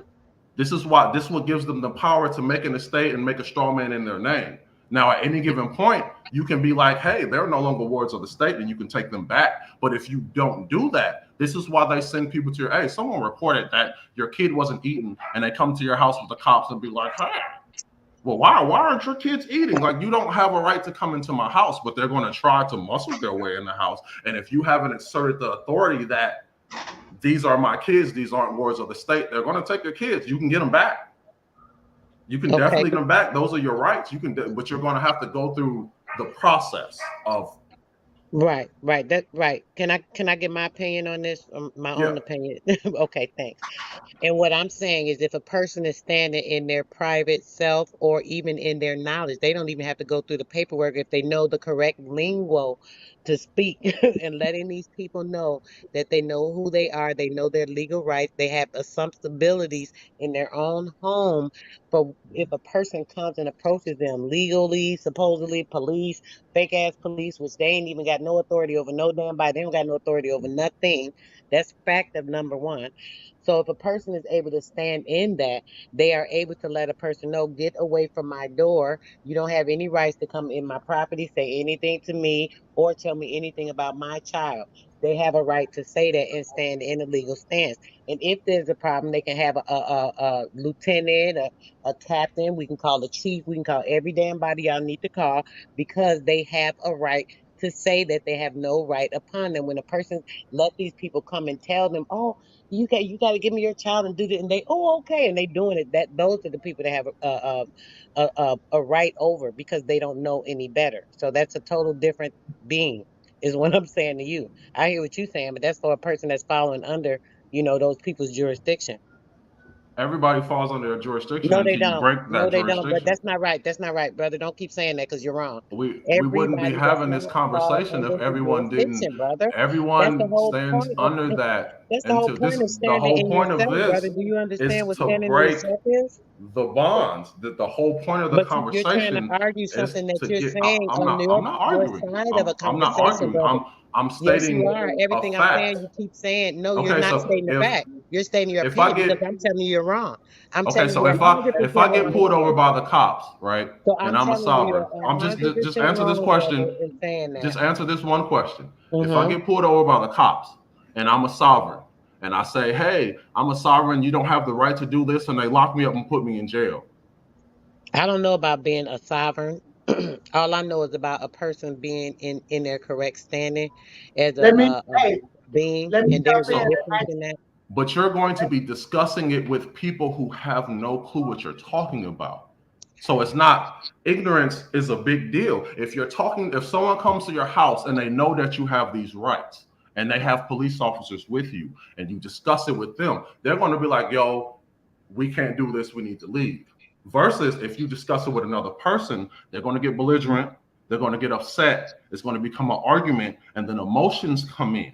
Once those emotions come in, you're likely to end up locked up. It's it's it's So, it's it's good on paper, but in the real world, people have feelings, people have emotions. These officials are people.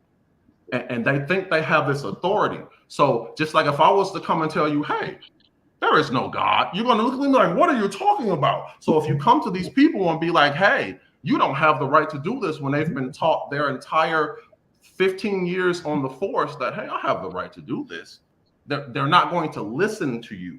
So you do still have the right, but you don't have the means to enforce the right at that particular point of time. That's what I'm trying to say. Your kids are yours. Okay, You had your kids. They're yours. let me But chime in just for a sec. Yo, bro. mhm. Let me chime in. Let me ask Sister Soul, um, etymology, etymologically speaking, is the parent paying rent for that child? And You said etymology wise, is the parent renting that child from the government? they are renting that particular custody per se from the government, as long as Okay, the parent is the custodial person to take care of that right, child. That is the right. same. That's the type of assumption that they are taking over the person in the law Okay, sense. right. So that's what I'm saying. So as a pay rent or pair rent, meaning somebody's renting something that belongs to somebody else. This is Correct. etymology. Okay. So once the mother signs that birth certificate, she is giving that child to the government or the system. Okay. Right. The A hun- system then I get. allows I get you all that. I to get all that. care for the child. Hmm. The system allows you to care for the child unless they hear something something about it, like They some say violation that or they whatever. sis, real quick. I hear you, and and I get all that. I'm like not far from understanding anything you said or Mhm. the young man has said, right? But on the Okay. same sense of what y'all saying, you guys are not hearing what I'm saying, and that's I think where the disconnect is coming in. So I'm gonna let y'all just keep talking about what y'all saying. Let's move on because we're not, No, Carmen. no, because I've tried to say it 3 or 4 times in 3 different ways, and y'all not getting it. Okay, So but Okay, we it's understand not a what you're thing. saying. No one can own right. your, no one can really own your kids. They're your kids, and by right, you do have the right to enforce the fact that they can't come in your house and take your kids. You also, when you buy a house, you own that house, and you have the right to enforce the fact that they can't foreclose on that house. You have to enforce that right, or they will foreclose on your house. So that's all I'm saying. Is your kids, they're your kids. You have the right, but the contract that you made has to be voided in order for you to have the authority, the full authority. You might have some authority. You can take them to court, you can get it, but in order to have the full authority to be able to stop them as soon as they come up to your house and be like, no, you can't come in here. This is the process that you have to do to get those, to No, let but them see, know that you have these what? rights. But okay, but we keep going around in circles, and then I'm gonna say this for one more time. And as you said, that's one of the processes. You keep saying it like that's the indefinite, the only thing, and the one thing. And I'm trying to tell you, brother, it's not. And I'm gonna say it one more time. There is another process. Having the power of attorney over your own child. If you signed a birth certificate and giving the authority of your child to another person, unbeknownst to you, once your child is of legal age or you are of the knowledge of the know all, being over the ledge of being duped and in the blackened state of the law. And once you come into the light of this, of your true senses and knowing and standing in who you are, knowing who you are and that person, and coming out of any binding constraints of a constricted witchcraft ritual type shit that they put on you, brother, right? Now you are away from that. And you have a right to stand by affirming, now I am out from under your particular construction of this certificate, this certification of birth, because this is not the certification. The certification was when I came out my mama's womb and I landed. That was the certification. So what y'all put on this paper has shit to do with me. So what I'm letting y'all know right now is that you have assumed the responsibility by my mother or my grandparents or my ancestors not understanding or knowing that this knowledge was a dupe. So now that I have the knowledge, I assume the power of attorney over this, not only of my physical, spiritual being, the person that I am, but also over the being that I'll call it a shadow man that you created for me. So once you create that shadow man for me, he's sitting in the cut, but I'm going to use him now for my behalf because now that I know you constructed him, basically clone me, some GMO particle to use and access everything that belongs to me and my actual security. So now I'm going to use him for my benefit. And not only am I using him for my benefit, I'm letting you know that everything you've created to act like you have an assumption of authority over me. You no longer have. You don't have it. You never had it. You pretended to have it. You act like you had it under a fake assumption of a pretend government. So this is all I'm saying. So when these people come to your house and you are standing in your true knowledge and knowing the ledge that they cannot cross in certain boundaries based off of the law and the intention of you being the spirit being you are, you do have that right. So I hear what you're saying, but I'm just letting you know that that's not the only way. Okay, so let me correct myself. It's not the only way. It's the path of least resistance. You're going to have to go to war for your kids, doing it your way. My way, you don't have to go to war for your kids. I'm about not challenging the government because you don't want them to slap you, which they can. They don't have the right to, but rights are being broken every day. So they can slap you if they want to. If you do it one way, then you open yourself up to an all-out battle for your kids between you and the federal government. If you How is do it the that? other way, How is that? because Wait. Let's clarify something. Wait. Let's not bypass something you said very, earnestly from your opinion. You said that by doing it my way, that's an all-out battle. How would that be an all-out battle? if if Explain they that. come to your house with the cops to take your kids, and Mhm. you tell them, hey, you don't have this right, they're not just going to leave and it be done with. Why they wouldn't? Why That's wouldn't not they? how the government works. How do The you know the that? the Have you person hold on, brother?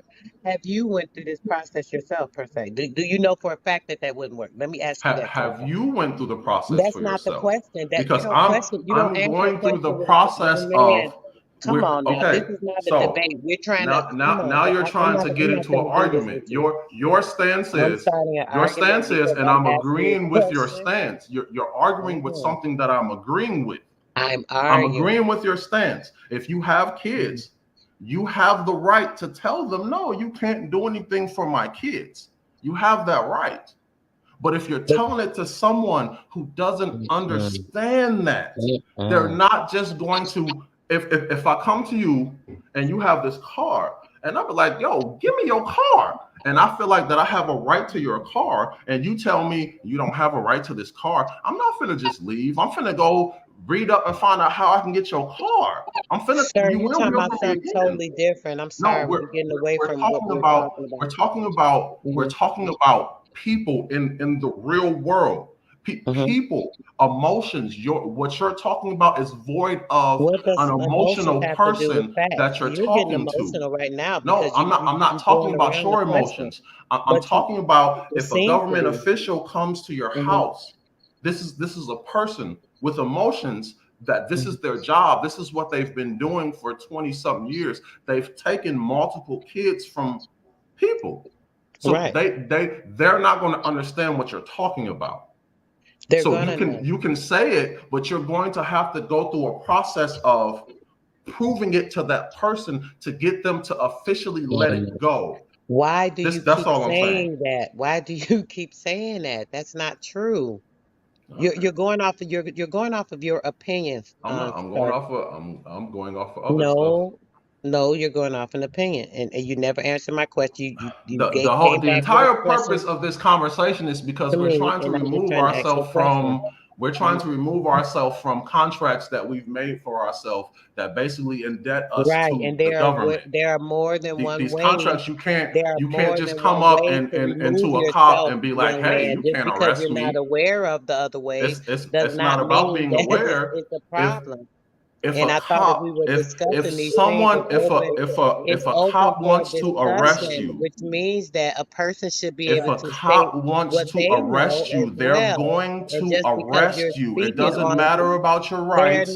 It doesn't matter if they're you're a not. son. They Stop do it every lying. Now day. you're There lying, are sir. people You seeing. There are are people lying, suing. sir. I That's can pull it up on. incorrect. I can pull it up on any Talking social over me media. is not going to make your I can fact pull more up. I mean, you're pertinent. doing the same You have thing, so I'm not stipulated finna sit right here and when let you're somebody talk wrong, over me. and If you you're want to have a literally telling a respectful lie right conversation, now. have a respectful You're conversation. literally If you telling a don't want lie, to have and a you're calling respectful me a liar at the conversation, we same don't time. have So to I'm have not a gonna. respectful conversation because It's you're not on here respectful when asking you're me talking over me. questions. You're on here Talking asking over me, me sir. to It's not put respectful stuff when you're out talking for over me. you. This And if is you you think you can asking talk over me to me and I tell won't you how respond to with go you, and then what to I don't do. know Hey, how how you do think you do that's this gonna with happen. UCC-1? Hey, how do you do this right there? You're asking me. The whole thing was I for didn't me to ask come you over here anything. and give. That's a Then why lie. are you on the That's a call? lie. Why are you on the Why? call? Because I was What invited, if the you see me purpose while of you're this on here. call was for Can you me ask? to tell Can you you let guys me know something what's and to going on educate here? people? Was I this don't I meant to don't be want to hear any of it argumentative or anymore. I what? don't Because I care. thought I was It's a pointless invited on here. conversation. I'm done having the conversation. It's completely pointless. I'm arguing with a perfect stranger for no reason about on a show that was asked for me to come on and tell stuff. And I'm telling stuff and you're arguing. That makes no sense whatsoever. That makes no sense.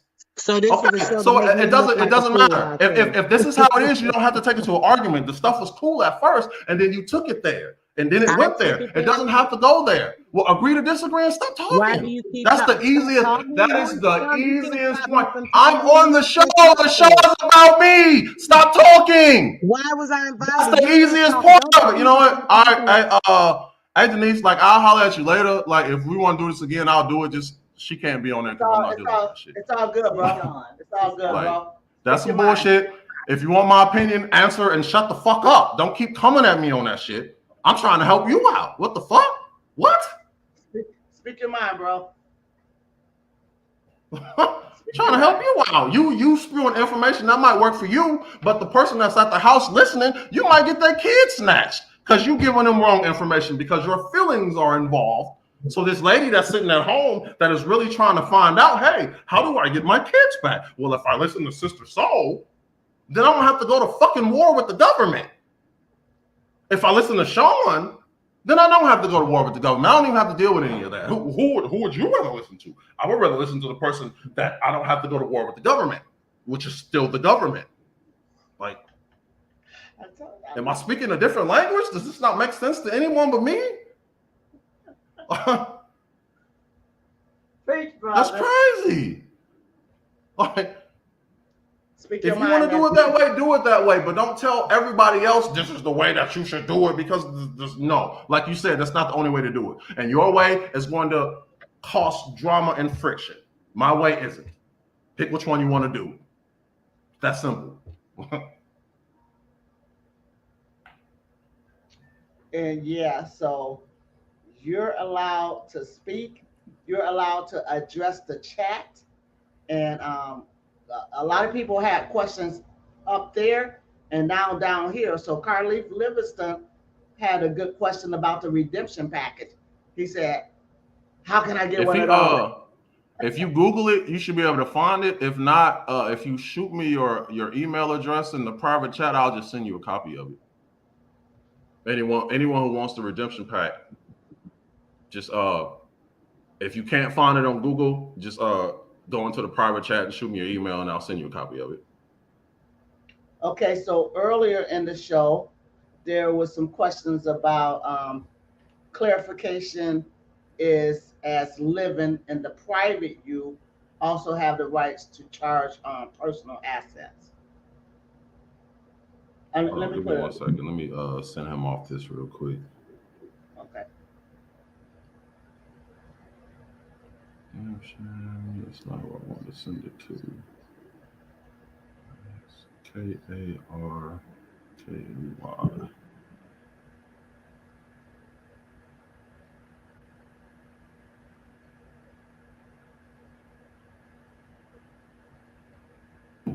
All right, Mr. Livingston, I sent it to you. What was your question again? I put it on the it's on the ticker. You see it on the screen? Sister Soul Life. Classification As a living in the private, you also have the right to change on personal assets. Charge. If they're Charge your on personal. if you take them out of the public and put them to your private so that you control them, then yeah, you do. So as long as you can, when you register your car, when you register your deed, when you register any of this, the definition of registering is giving. So when you register your car, you're essentially giving your car to the government. When if you have a deed, um, or if you have a lease or whatever, your bill of sale for the house you bought, it's going to say somewhere on there, it's going to say tenancy or it's going to say tenant or something like that because you bought the house, but then you gave them their house through the registration. The only way to make those items private so that you don't have to pay land taxes, so that you don't have to pay sales taxes, you have to move them into the private. So they would have to be registered under your private self versus under the public straw man, if that makes sense. Makes sense to me. Um, are there any tips that you will have for people who are going through this process? Even if they're not stuck, or I mean, what are some things you should know as you move forward this with this UCC-1? What were Um, your main traps? And how'd you get out of it? the UCC-1 was kind of simple. The main thing about it is this isn't like a fast process. It's not something that you're going to be able to do in 30 days. And the knowledge that you have to obtain to be able to continually live and operate in the private, it's going to be something that you're going to have to spend a lot of time learning. Like you're going to have to read books. I would advise taking an accounting class because once you get your secure party creditor status, you then become a bank. So then it's about banking at that point in time. So if you're not really good with numbers, you don't know about dividends, you know what I'm saying? You don't know about accounts receivables, you don't know about this type of stuff. You should learn about that type of stuff. It'll just help you out. It'll help you out so much more. And just understanding the legalese. Also get a dictionary. Like get a dictionary. Whenever you read something in UCC, I would read the Constitution. I would read your state's Constitution. I will read the amendments. You should understand fully what a 14th Amendment citizen is and how to go about navigating the system. I don't ever want to have to go to war with the government. I don't ever want to have beef with the government because then your FBI, CIA, Secret Service, all of them. If they want it, they've killed presidents. So if they really want to get rid of you because you're causing too much problems, you will be getting rid of. And it'll be that simple. So you don't want to go at it from a war. This is you. You're acknowledging I have this power. So now you can't come at me that way because you're telling me I have this power. I have this paperwork, this paperwork, this paperwork. This is signed by the Attorney General. This is signed by this person, and you go all the way through it, so you don't have to worry about that war. So then, if a cop does violate your rights, you don't get belligerent with him. You don't get angry with him. If he takes you to jail, you go to jail, and then when you get out of jail, you go through your administrative process. You liquidate his insurance, and he will never be a cop ever again in life because you took the insurance that he has to have to operate in the system.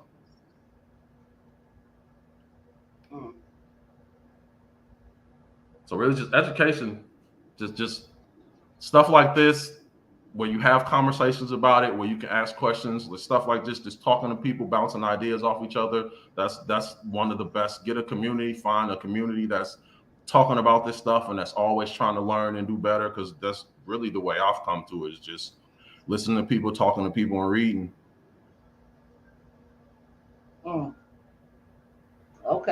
Okay. Peace and love to Tribe Ties. I see you in the house. Again, Carly, you know, I already know who you are, and I know that you need this is my nephew, by the way, Carly. Sean Sims can be in touch with you, and Sean, you would want to be in touch with him. Trust me. Yeah, I just sent him an email. If you got a question, just shoot me an email back. Yeah, exactly. So, I did have a list of questions over here. I'm gonna go get them now while it's quiet. In the meantime, can you elaborate on the common law that you talk about that we need to be under to get from under? Common law is the law of the land. That's the basic law. That was the law when Jesus was here. That's the law. That was the law of the land. Every that is the only real law. Everything else are statutes. They're codes. They're built on top of the law. So common law basically states there has to be an injured party. If there's no injured party, there is no disagreement. So if I walk up and I punch you, I injured you. Now you can sue me for that. If I vandalize your house, there has to be some form of injury.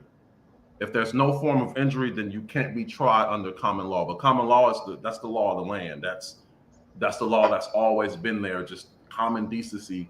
And then they built the Constitution, the Bill of Rights, all that other stuff. UCC is built on top of the common law. Does that answer, Mom? So do we have to go back to the common law and practicing, trying to get our straw man up under us?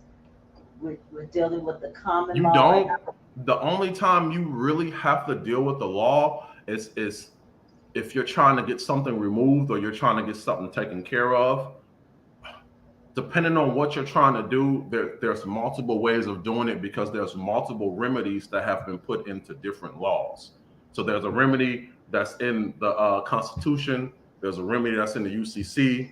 There's a remedy that's all these have different remedies for dispersing debt. So whichever remedy that you want to take, whichever remedy that's best for you, you should learn the laws around that remedy. You just need to know how to argue it. If someone comes to you and they ask you, why do you have the right to do this? You can't be like, you have to be able to be like, hey, per this article, this gives me the right to do this. And if you disagree with it, then let me know that this law that is enacted that you have to follow is a lie, and they can't do that. So it's really majority of the things you deal with, there's some type of fraud going on. It's you know that they're breaking the law. So it's only so far that they can take you in the court of law, because at some point in time, if I take it too far, I'm gonna have the judge subpoena you for an accounting. I'm gonna have the judge subpoena you for a list of the collateral. And once you give me a list of collateral that shows this house is not my real collateral, you no longer have title to the house. You still have title to the agreement that we signed, but since you lied, now the agreement is null and void because of fraud. So now you get nothing. You have to understand what steps to take. If they do this, okay, the law gives me to be able to do this. If they do this, well, then this law, because it's common law, it's trust law, it's civil law, it's maritime law, which is the law of the sea. Like it's a bunch of different laws stacked on top of each other.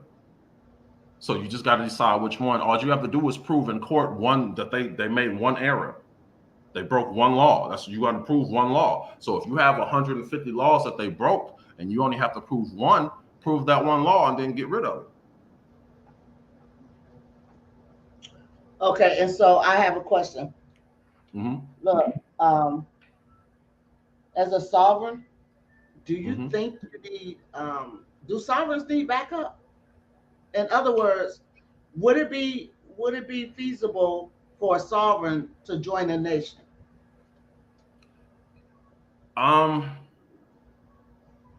Depending on how you want to do it, technically, if you go back to how everything was originally set up, the government was set up for our benefit. So the original purpose of the government is to help us to enforce laws and to make stuff run a lot smoother. So the government is your backup. Even in sovereignty, the government is your backup. Most people, if you're in the private, a public entity can't come after you in the private. Only another private individual can come after you in the private. So if you're dealing with a public corporation, send the government after them. Now, if you're dealing with a private person, then you should join the nation, because then you're going to have to deal with that. But you can still come after them in the government in civil court, small claims. So if you want to be away from it as the living person, but you still want your straw man to be able to interact with the economy. So when you're dealing with something in the public, which is basically anything involving a corporation, then you want to send the government after them.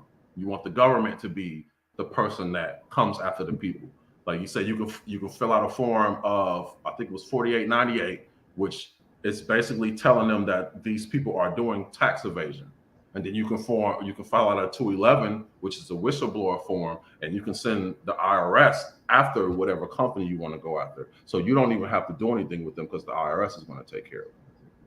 I would much rather, if you owe me money, I would much rather some dudes in the black suit show up to your door versus me show up to your door. Because these dudes in the black suit, you finna be like, oh man, he sent the IRS after me, versus I show up by myself. I'm big, so you might still be like, oh man, but it's not going to carry the same type of weight.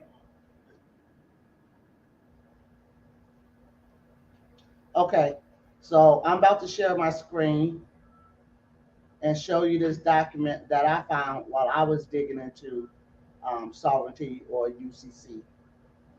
Can you see my screen right now, Sean? No, it shows you, it shows me, and it shows Taz's screensaver. Hold on. Did you do the share at the bottom? I did. It's yeah. Things don't want to act right just yet. It says that I'm sharing. So I see it now. It's loading up. If I'm just a little bit slow, my Wi-Fi is a little bit slow. You see it now? Okay. Yeah, it's loading. It's loading. Okay. So this is a document I found while trying to search for some stuff that's interested in being sovereign. And one of the documents I found is an FBI document. I see it still twirling. Any other time, I'm fine. Oh, she dropped out.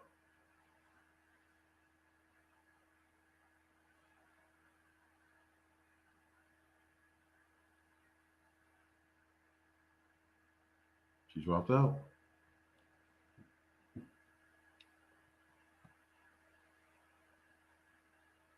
All right, let me find those forms. I'll give you guys those forms while we're waiting on them.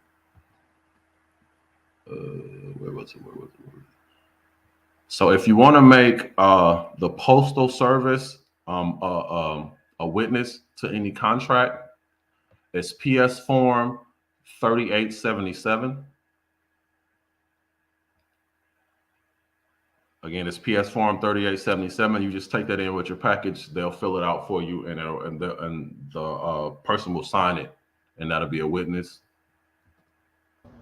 Let's see. Oh, you back? Yeah. Okay. I got booted as soon as this document came up. It looks like I have to share again, but the document is loaded. Like I said, at no other time do I have this problem except when we trying to bring that real stuff. When we try to bring that truth. Only happens. So just bear with me. Don't leave. I'm gonna put this document. There we go. Okay. You see it? It's low. It says unclassified. Okay. Let me know when you can see this document. Peace and love. I'm back. You back just in time, Taz. There we go. I can see it. Okay. Unclassified or law enforcement sensitive. This is Domestic Terrorism Operations Unit 11. This is the FBI. Sovereign Citizens, an Introduction for Law Enforcement. This is what I found by studying UCC-1. And you're just the guy that I want to help me debunk some of these things that I've been reading. Okay. So I'm steady trying to scroll. If Cass is back, can you pull this document up? Yeah, where is it at? Did I put it in our drive? It's that sovereign citizen PDF that I Oh sent yeah, you. yeah, yeah. It should be. It's probably Yeah, on the drive. I mean, I'm not gonna. yeah, because it's not Wi-Fi is not going to tolerate me tonight. All right, let me head there. 1 second. And you can, Stop sharing. I can stop sharing, Yeah, but you. I'm still going to read. I'm still going to be reading from over here. In Okay. fact, when you put it up, I would like to read some of this stuff, and it's either fraudulent of them because they putting out fraudulent material to stop us from being who we are or knowing who we are, or the FBI is really watching this UCC-1 stuff for the purpose of saying that the methods that they use after they declared themselves or did their UCC-1 documentation, it's saying the FBI is saying from that point on things go fraudulent, and so What they get, Justice? yeah. So with the UCC-1, you have to have some claim on whatever you're putting the lien on. So if you just put a lien on something, that's a fraudulent lien. So No, when you're putting the say it again. what they're saying is the process of getting the money, and it's the same Mm-hmm. process that you discussed. They're saying because um, they're saying banks don't want the hassle of being sued when they see your legal documents that are notarized, then they just assume that maybe they missed something and they go ahead on and put that money out. But I see from you now, you saying the treasurer actually does that. Mm-hmm. However, FBI is saying you can become solvent. The UCC one is a legal document, but the actions that take place after that person is sovereign are fraudulent. And for any kind of way that they collect monies or get things without paying for it with monies is fraudulent, and you're gonna be watched and probably um, Proed, and that's what this whole document is saying. Okay, Mm-hmm. yeah, this happened. This is true. However, this part is not. So they're debunking the whole sovereignty thing. They explains it as um, like rednecks who were going against the government, and they equate it to like Tea Party ish, Mm-hmm. and says that okay, they don't like what the government's doing. They got these documents passed on UCC-1 that makes them sovereign, but then they're saying, but everything they did after that is fraudulent. And so if Taz might have the same problem that I was having pulling it up, No, surely I'm actually looking through here, and it's not on the drive. Says not on the one we let me share, see. Okay. anyways. So if you could send Okay, it to so give me me. Sean, have you heard of this document? I haven't. I kind of avoid stuff that use the word sovereign. I feel like that has a negative connotation, and if you say it to a government official, they're going to immediately get the because it comes with stereotypes. If that makes sense. So It the does. process that I'm doing, majority of it you're not even doing. So once you charge your account and you send your bond to the treasury is going to send you back a bank account. So you're not going to be dealing with a regular bank. You're going to be dealing directly with the treasury at that point in time. So then from that point, if you want money, the treasury is going to send you a check or they're going to ACH it into your account. So you can't come after me for fraud if it's coming from the US Treasury, if that makes sense. Now with the UCC ones are fraudulent if you don't have a security interest. So when you place a UCC on yourself, the security agreement gives you the security interest in that collateral, which allows you to be able to do it. So now if you were to place a security lien on anybody else and you don't have a security interest in that property, so now it's now fraud. Now they're going to come after you. if that makes sense. You have to have a security interest in it. You can't just put liens on people. You have to have a verifiable source that this is what gives me the ability to do this. Because if they come and be like, hey, how did you list? You need to be able to be like, oh, well, here it is. So what the banks do, you sign a contract with them. That's their invested interest. Now they can put a lien on you. Okay, so is this document just a deterrent? It's more of a deterrent. It's for people who aren't doing the whole process, because they're a step to it. A lot of people who do the sovereign process, they never get into the personal banking part of it, and they figure out this part and they stay over here. Where if you file a UCC-1, that's more for asset protection. So it doesn't really separate you from your straw man like you would want it to. It just makes it so no one can come after your stuff.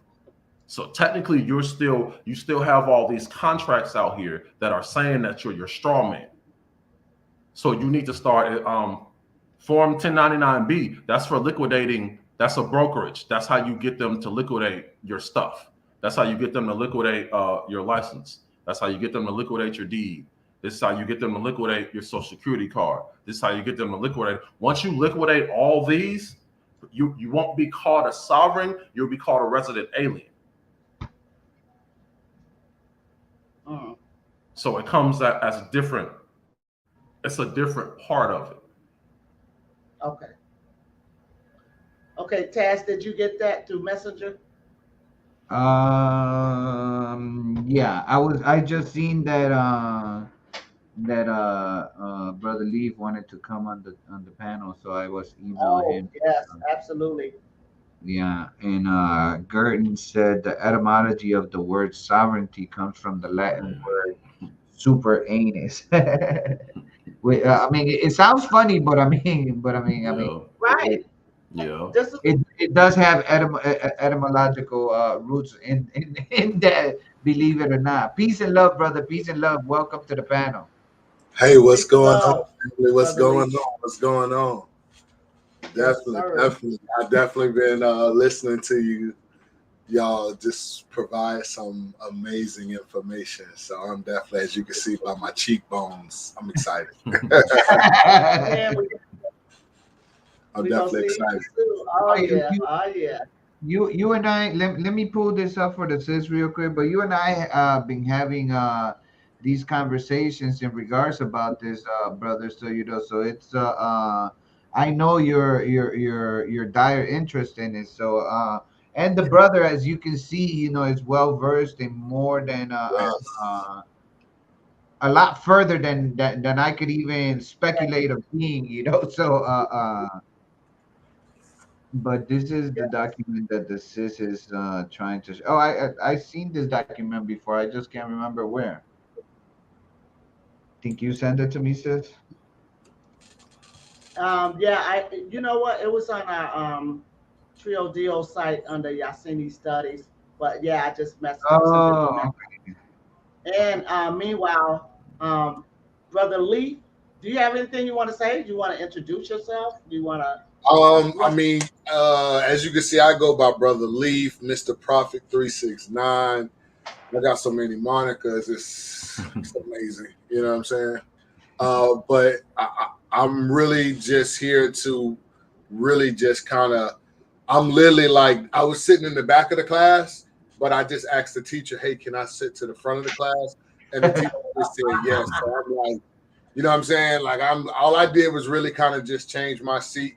I may have a question or two, or may be able to kind of elaborate on what's being said. I try and be well versed, but I definitely really just moved my seat up. I can't even lie. Straight up. Okay. And Straight up. Sean, it was a good thing when he came in because I wanted you to hear what one of his other names is, and that's Mr. Prophet. Oh I will yeah, let you there. yeah. We definitely get into the stocks and the crypto Okay. and read the markets and stuff like that and investing. We're trying to in a sense, I feel like we're kind of doing the same thing. I think you just have the ultimate plan. I just had a plan, but it was two financially free people was my agenda, but you and the information that you're presenting with the sister and the brother are finding ways to completely provide freedom, not just an aspect of life. So no, I'm definitely can you send me this file? Because just reading through it, a lot of the words in it, like they believe a secret bank account exists. Like a lot of the words sound like this was made up to deter people from doing it, because it's not a secret bank account. Yeah, they're having this all over the news. They're trying to deter people from doing it, but they're failing in the fact that while they're advertising that they're doing something illegal, they can never show nobody. They can't. I paid 2 bills with my social security number. They reversed it after they reversed it, but I paid 2 bills. I went on the internet and I Googled the Federal Reserve Bank that's over my regional area. I went to it was Marina Finance and Capital One, and I put in that tracking number and I put in my social security number as the bank number, and it paid both of those accounts. And when it pulled up, it said Federal Reserve Bank account, and it paid both of those accounts. And it went all the way through, and then they reversed it. And then I got letters from both of my creditors saying, hey, something happened and your payment didn't go through. But yeah, it went through. You just found out what you did. That's what really put me on to, okay, so this is real. I mean, because at the end of the day, they're just 9-digit numbers, from an EIN to a social security number to a bank account. They're all just 9-digit numbers. Yeah, I'll have your, yes. Yeah, is there a way for you to share that in a link so Sean can grab it and scroll all the way through it? Have you, if you could see right here, you know that there's a private chat right here within the stream. So I'm gonna post all you have to do is copy it. My Wi-Fi won't let me do shit, and I promise you I'm up to par. Yeah, on the right hand side of the screen, you should be able to see that there's a private chat for just the people in the panel. Okay, Sean, did you grab that? Brother Prophet, you might want to grab that too. But, what's that? Sorry. This document we found, and it's been verified by Sean that it's a deterrent to stop you from being sovereign. And although it lists all the things that Sean has talked about, the straw man and everything, it's still saying that. Okay, so it's this guy named Chris Hauser. He's in Tennessee. He's getting people out of jail by doing conditional acceptances. The same thing that they're saying right now that you can't do. I mean, he's getting people out of jail using that. Okay, so what you just said, let me piggyback off that and let's bring it on the level that everybody understands. Remember, Tupac was in prison. Whatchamacallit paid for him to get out. Right. Meaning that, like, at the end of the day, we can, like, literally the game of Monopoly, we can still buy bonds and have bonds on deck and go pay a bond to get somebody out of jail or prison. Still. Really? It's really crazy because they're literally giving you the process. That's why they're literally giving you the process of doing it. Well, that's the whole thing about game. Like I've had people run game on me a lot of times, but they don't know I'm literally allowing them to do it in front of me so I can learn. You can't do something in front of somebody without doing something in front of somebody. Think about it. You have to get a bondsman to go get somebody out of jail. What is a bondsman? A person that just sits around with bonds. That's it. A lot of times they don't even really sit around with them. They get them fronted to them, from what I'm hearing, but that's business 101. You always get things fronted. So, but it's definitely right there in your face. So with you saying, you said something about a conditional, somebody's getting people out of jail and they're doing what now? He's sending conditional acceptances.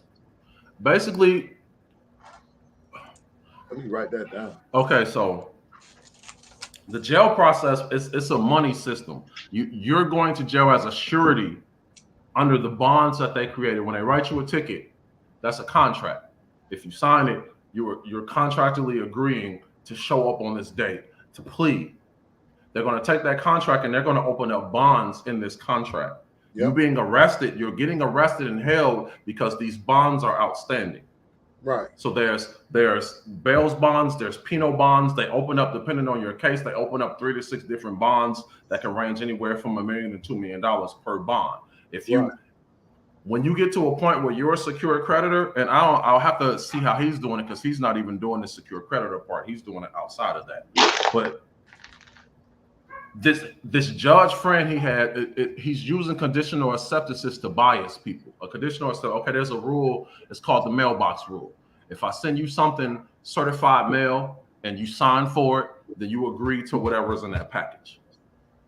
So if I send you an acceptance, hey, I accept this ticket under the conditions that you do this and this and this and this and this, and I send it to the judge, or I send it to the head of the bank, or I send it to one of them certified mail, you get a certified mail number, that's your contract number. So now if they don't perform the duties that are in that contract, you put the wording in there that you are now bound by this contract, and you admit that this debt is gone. I make them give me their power of attorney. You give me your power of attorney to fill out any forms I need to satisfy this debt. Now that's a legally binding contract between me and this person due to the mailbox code. Right. So once you do that, you now owe me money. So that's a biasing agent right there. You can't judge me because you now owe me money due to this conditional acceptance. You've been biased now. So it's a couple different ways to get people out. In jail, you can challenge jurisdiction. Right. The best part is to get rid of the bonds that they created. And once you get to a point where you can access your account, if they arrest you, if they give you a ticket, just go in there and write off the bonds. Once the bonds are satisfied, they can't hold you. That's all it is. At the end of the day, they just found a way to attach the living vessel to court. Court was designed for businesses. It still is. It's just they've actually breaking a law that was a law that you're not supposed to be. You can't be in prison for debt. Yep. And technically, most courts aren't even courts anymore. They're administrative tribunals. Right. You don't even really have the authority. You lost the authority when it became commercial. This is no longer judicial. It's commercial. It's for profit. And behind my back, you're making bonds for my trust to get money from me. That right there, that's illegal. All you got to do is prove it. Majority of the time, if you come up and you say that to a judge and be like, hey, I know this is what you're doing. Provide me with the QSIP numbers of this bond. 9 times out of 10, they're going to throw it out. Well, they legally have to. It's the same thing when you ask a police officer, hey, I need your badge number and your bond number. See, when they hear that, it's a whole different, now you're going to be dealing with a whole different person, because now they know that you're educated, and they possibly assume that your family's educated, so they're not going to do anything to you or let anything happen to you because they know that it's going to cost them. Yep. Coming for your insurance. Right.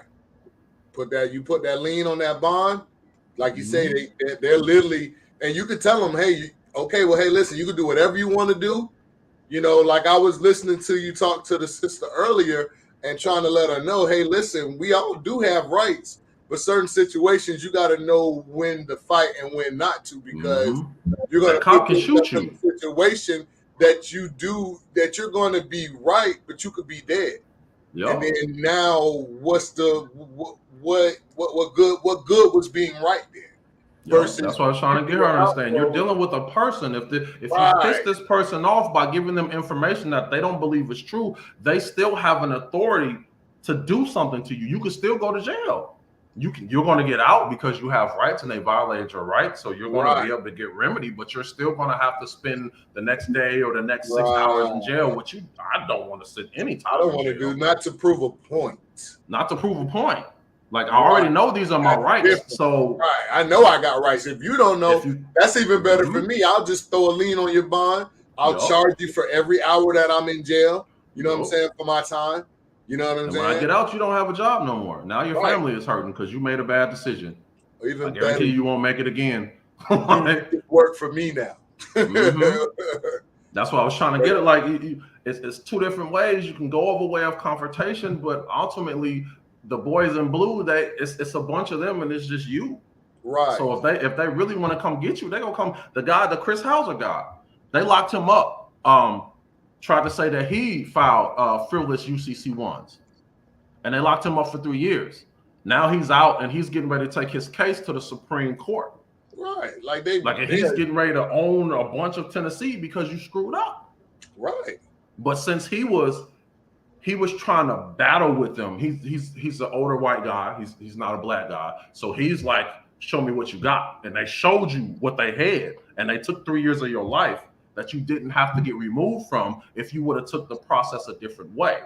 Right. Now, you're going to get paid for it, but you still lost them 3 years you can't get back. Right. That's what I'm trying to avoid. I don't want to have to deal with none of the confrontation whatsoever. I don't want confrontation. Because you can't, your rights don't technically control that. Mm-hmm. The person's emotions at the time control the results of what can happen. It's just you knowing something. That's all it is. Like you said, if the other person doesn't know it, then like it's the right then and there. It's no use. It says they're all registered crimes. That's what I'm like. You want to file the paperwork, so when they go on their systems, they see, ooh, don't touch him. Right. You don't want to be like, don't touch me. You want them to be like, hey, don't touch him, bro. Like, don't mess with him. That's not the one.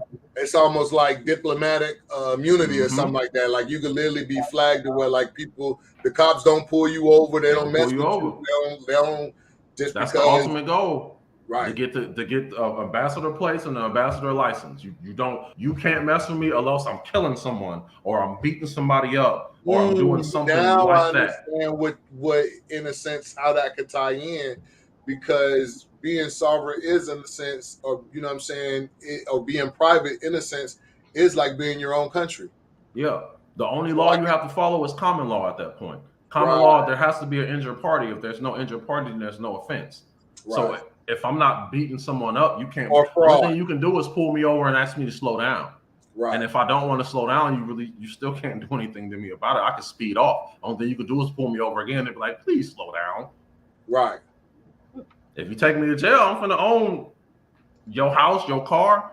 You're not gonna have a job. Like you don't want to go that route. And I know your computer in your car says that. Don't pull him over. Don't mess with him. So that's the ultimate goal I'm trying to get to, the path of least resistance. I don't want to have to battle for my rights. I want you to automatically pull my name up. Oh, he has rights. Don't mess with him. That's my agenda. That's what I want. If I'm riding in the car with my mom or a girlfriend or a friend, hey, don't say nothing. Let me do this. Don't say nothing. Right. I'd be like, hey, don't say nothing. Let me talk. And that's because I have a family member of mine is been in law enforcement for like over 20 years. So I definitely knew about placing liens on bonds and stuff like that. So I kind of really don't have issues with the law. I don't try and create any situations or try and prove anything, but I always let it be known as soon as I'm pulled over, you know what I'm saying? Well, hey, listen, while you're getting information as far as my license and my registrations, just to make sure that I have this for my record, on one of your business cards, can you provide me with your badge number and also your bond number? So now they're not going to be taking all day back there when it comes to giving you a ticket. If they got to give you a ticket, they're not going to play with you because they already know this person is educated. They only play with the uneducated. And if they give you a ticket, ask them what happens if you don't sign it. Nothing. If they tell you nothing happens, don't sign it. If they tell you something happens, sign it, but sign it under duress, fraud, and extortion. Right, because now that's also illegal. You threaten me. A person can't sign a contract under duress. Under distress, yep. You threaten me, and you have a gun, and I keep seeing people getting shot. So now you threatening that you're going to do something to me to get me to sign this. I'm going to sign it, but you just voided the whole contract. So now when you take it in, they're going to see, oh, he signed this under duress, fraud, and extortion. You probably won't hear anything else from him after that point. No, because then they don't want that civil suit that could possibly come behind. It's coming. and that's what the Chris Hauser dude, that's what got him in trouble. He was trying to get rid of child support. He ended up leaning. Oh, what is this guy? Oh, I know another guy named Chris John. Is Chris Johnson? His name is Chris Hauser. He's okay. he's an older white dude from Tennessee. Oh, okay. He put like $4 million liens on like 4 judges, the police commissioner, the county of the clerk. Like it came up to like $20 million in liens that he placed on all these government officials. So since he took the path of resistance, the commissioner came and they arrested him. They didn't show him any warrant. They didn't show him anything, and they put him in jail. And then when he came into court, they actually held the court service. They would not let him come into the court. So they had a lawyer that he did not want to be his lawyer plead for him, which is breaking the law. But you lost 3 years of your life because you wanted to challenge the powers to be when it's another way of doing it. You should have went after their insurance. You shouldn't have went after them personally. You should have went after their office. Don't go after the person, because if you take away a man's ability to feed his family, he might kill you. So don't go after the person. He will. Go after their office. Go after their insurance. Right. No, definitely. But he gonna end up owning Tennessee in a little while. I'm not gonna say that he shouldn't. I'm just gonna say by the same way that they locked him up, they can do something else, and they'll make sure that. Right. Yeah. So you know what I'm saying. Yeah. It's like you just gotta. Yeah. It's always a way to operate. Yep. You know what I'm saying? Like, what is your ultimate goal? Is to prove something the ultimate goal, or to benefit from the results? That's what it is. The whole process, you have to stay in honor. Staying in honor means you can't be belligerent, you can't argue, you can't be combative. You immediately go into dishonor when you become combative. That's why if you're belligerent, a cop can put you in handcuffs and put you in the back of his car until you calm down. That's legal. It's messed up, but it's legal. Because you're belligerent, you're in dishonor. Right. That's why you're not supposed to get mad. You're supposed to plead the fifth. I do not answer any questions. This is what's going on. Give me what you're going to give me and let me be about my way. Like, I'll handle it in the private. You're a public official. I'm going to handle it in the private. I'm not going to argue with you. If you tell me I was speeding, okay, I was speeding. You want to give me this ticket? Well, what happens if I don't sign it? Well, if you don't sign it, then nothing happens. Well, give me the ticket. I'm going to rip it up and I'm going to send it back to the courthouse. Right. Unsigned. If you make me sign it, then I'm going to sign it under distress. I'm going to sign it under fraud. I'm going to sign it under extortion. And then when you call me in the court for it, I'm going to tell them, hey, this police officer had a gun and he threatened me to make me sign this. You need to throw this out. And it's going to get thrown out. It's just, you got to stay within honor. That's the hardest thing, because when you're taught, when you're accused of something or when someone talks crazy to you, you're taught to respond with craziness. But if you do that, then you go in dishonor. Right. That's what gives them their power. That's what gives them their jurisdiction. It's all kinds of videos on TikTok about people that are walking around filming government agencies and they're doing this to show you can do it. Like, so if you get me, you're going to put me in handcuffs. You see them get put in handcuffs. You see them get put in the car. You see all the public stuff. What you don't see is after they get out, they go and they slap their insurance. You don't get to see that part. But you do see them get put in handcuffs. And you see them go through the process.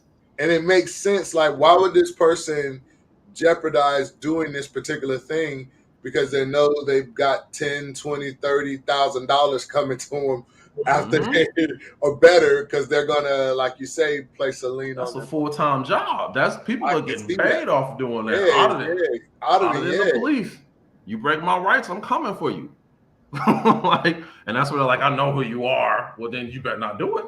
Right. You know what I want. Like, you know what I'm gonna do if you do it. If you will violate my rights, then I'm gonna come for your money.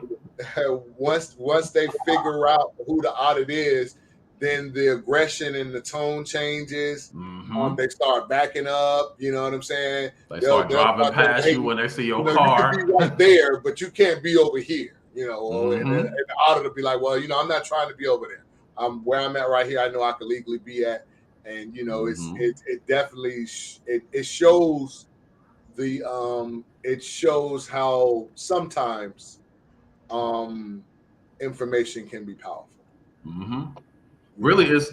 In contract law, back in the day before they were writing and stuff, contracts was all verbal. A verbal contract is enforceable by law, and it's stronger than a written contract. The only issue you have is proving that you have a verbal contract. Right, so of course. Back in the day, you would have 3 witnesses. If I got a witness between our verbal contract, I can sue you for it. So if a cop is trained on to get you to verbally contradict yourself with the questions that they ask you, this is why you're not supposed to say anything to them. It's supposed to be, I plead the fifth. I don't talk to you at all. Like, I'm not arguing. I'm not doing none of that. Whatever you say is fine. Once you plead the fifth, nothing happens to you. But if you start engaging and you slip up and you tell them something, now you're back on the edge of restriction. Now you're going to jail because you opened your mouth. You should just be quiet. Let them do what they go do. Right. Handle your business. Let them handle your business. Don't mess with stuff that you can't change. If you get pulled over by a cop, do what you're supposed to do. And then when you get home, get on the computer, start typing up that paperwork. You'll get it tomorrow. Like, I'm sending this certified mail. You'll get it tomorrow. You're going to sign for it, so you agree to it. Now I'm finna come for you. Finna regret it. So the brother 104D has a question for you. He's asking, my apologies if late. Maybe someone did already ask the question. Can you touch up on the birth certificate and why it needs to be on record before moving forward with any fillings? You need to you have to authenticate the birth certificate. Since they have the original birth certificate, when you authenticate it, you become the holder in due course, which means you now have a vested interest in that birth certificate, which means you can now use it for your person. So if you're not the holder in due course, then you don't own that. They own it. Becoming a holder, authenticating it, basically, it's the government telling you this is an authentic bond. You have an authentic bond. So now that you have that, you can put it on a UCC-1. You can write a bill of exchange against it, and you can charge up your account. When you charge up your account, the Treasury they'll send you a Treasury card. They'll send you a card. That's how you know you got the money. If you don't have a Treasury card, you don't have the money. But they'll send you a card. So that's the importance of the birth certificate. The birth certificate was your first official contract. It's the original bond that they put out in your name. So you got to get it authenticated so you can control it. Facts. So you just got to. If you're having an issue, someone told me, I haven't really looked into this as much yet, but I'm gonna do it anyways because I'm always a better safe than sorry type of person. This guy told me that I'm learning for. He was basically like, the only people who can invoke the Constitution are people who have signed the Constitution, and you have not signed the Constitution, so you cannot make an official uphold their oath. Now, if you go get a copy of the Constitution, you sign it, you get it notarized, and then you send it off and get it authenticated, you've now signed the Constitution. Boom! So now you have to uphold it for me. Oh. I'm a signer of it. Team. I have security interest in the Constitution now. Now you have to uphold this for me. If you don't, I'm coming for you. You're finna get kicked out of office. Whoa, hold on. Whoa. Can you just start that over one more time? Hit him, Sean. Hit him. Basically, with majority of contracts, you have to have some type of security interest in that contract. So the Constitution, since you've never signed it, it's for you, but you can't invoke it. You can't really enact it unless you sign it. You have to put your vested interest in it. So get a copy of your state constitution, go down to a notary. I would take it down to the county clerk and have them notarize it, sign it in front of them and have them notarize it. And then I got to find the form, but you want to send it to the federal government to get it authenticated. Once they authenticate it, you are now a signer of the Constitution. You now have security interest in your state's constitution. So now you gotta uphold your office. You gotta uphold your oath. I'll send you a copy of the Constitution that's signed and authenticated. I'm gonna send you all this paperwork. If you tell me you're not gonna do something, I'm gonna send you a bunch of paperwork saying why you have to do it. And if you don't do it, then I'm gonna come for you. Actually, I'm not even gonna come for you. I'm gonna send the government after you. I got right now, I sent off a contract. I made a contract with the U.S. Treasury. Her name is Janet Yellen, something like that. I have a contract. I gave her my power of attorney to create the liens that I won't put on Navy Federal. So I'm waiting to hear something back for that. They say if you don't hear from them in 45 days, then they're doing it. So I shouldn't hear anything until I get a letter saying, hey, we've collected this money, or we've did this for you. Where do you want this money put? Hopefully by that time I'll have my treasury account up and I'll just put it in the treasury account. I hit them for $3 million. 1.5 million for the principal, 1.5 million for the actual company. And if you try to come and be like, hey, you did it fraudulently, the secretary of the treasury did it. I didn't do it. My name is nowhere on those UCC filing forms. I appointed her to do it for me. That's where the real power comes in, your power of appointment. You can appoint other people to do stuff for you so you don't have to do it. I don't have to file a lien on you. I can send it to the secretary of the treasury and have them do it to you. Right, because they're public service. They have to, if you tell them to do something, that's legal. Do it. Or you gotta step down. Or you gotta step down. One of the two. You either gotta do it or you gotta step down. So then if you try to come at me like, oh, this was fraud, I didn't, my name doesn't appear on any of those papers. like nothing. The only thing my name appears on is this conditional acceptance contract that I have between me and Navy Federal saying that I don't owe them for this call. They had over a month to set it right and they didn't. Now y'all screwed yourself. Now you finna have to pay me. It's finna go for your insurance. Like I don't do files myself right now. When I get to the point where I have everything secured, then I'll start doing my own file work. But as far as like putting liens and stuff on people, I do an assignment agreement. I do a contract with whoever I wanted to. I send them a fiduciary form. You do this for me. I don't want to do it. Tell me when it's done. That's dope. Who you sending the form to? I send it to the Secretary of the Treasury. I sent the contract to the Treasury. Me and her have a contract. Janet Yellen. I sent it to her. I gave her 35% of in the contract. It says you can collect 35% of this $3 million, and you can keep, and you just give me the rest of the money. That's your collection fee. Basically, what you will pay on taxes, you can keep that. That's your money. I'm happy to give you $1 million if you finna give me $2 million. I'm happy to do that. So, right, because no, definitely, me and Taz were talking about those promissory notes, and I'm trying to get more information on that and how to get those going in a sense, because I think that would be phenomenal. The only issue with a promissory note is at some point in time you're going to have to pay it because it's a promise to pay. Right. So when you send it to them, it has to be set up a certain way, and it's going to have a pay date and a pay amount and when you're going to pay them. So what you want to do is you want to get to a point where you're doing bills of exchange. A bill of exchange is I'm exchanging my bill for your bill. But you need to be a secure party creditor. You basically need to be in your capacity at that point. But then I can create my own money. This is my bill of exchange. I'm going to exchange it for your bill of exchange. You're going to give me Federal Reserve notes, and I'm going to give you mine, and I don't have to pay any taxes. So much. It's like really coming together. Like it just keeps being so evident that you're your own country. So with everything, you can literally go as far to be classified as a king. You can literally go that far. You can be classified as a president. So it's all paperwork, and it's all about how far. You got to think back in the day, kingdoms were corporations. The king was the CEO of the corporation. You can be that. You just got to go through the path of doing it, which the path has been muddied because the United States never wanted us to have kings. That's why they made the Constitution. The Constitution was to stop us from needing a king. Right.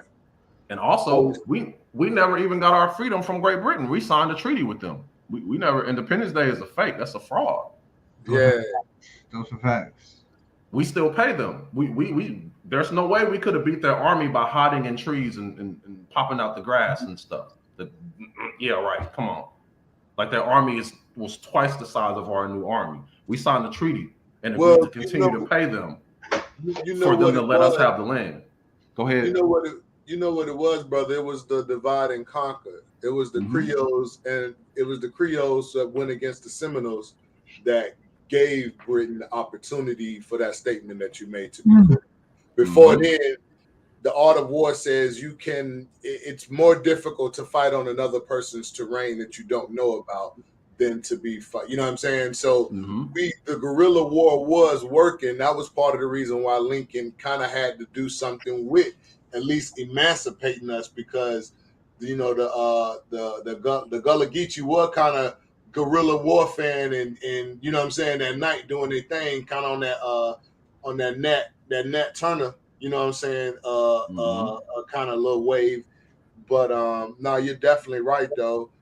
I feel like even with the guerrilla war, that's basically like a net. Like the Great Britain's army was so big that you were causing them enough problems that they actually sat down and signed this treaty with you. But if the war would have continued, they eventually would have won it. They had enough people. Eventually, they would have won the war. So we had to do something to get out of it. Even the whole Juneteenth thing, we were never free. We were never free. The Constitution isn't even supposed to be for Black people. Like every slave was insured. Every slave owner got paid to let go of the slaves. The Civil War wasn't even about slavery. The North wanted to continue to play Britain. The South didn't want to continue to play Britain. The South didn't want to deal with that shit no more. The North did. So we went to war. Lincoln freed the slaves because the South was using the slaves to help fight them. He freed the slaves and he paid them for it. Right, and that's because he was in the pockets with Britain. He was in the pocket. He got killed. He was murdered. Him and JFK were both murdered because they started producing United States federal notes that were non-taxable. Yeah.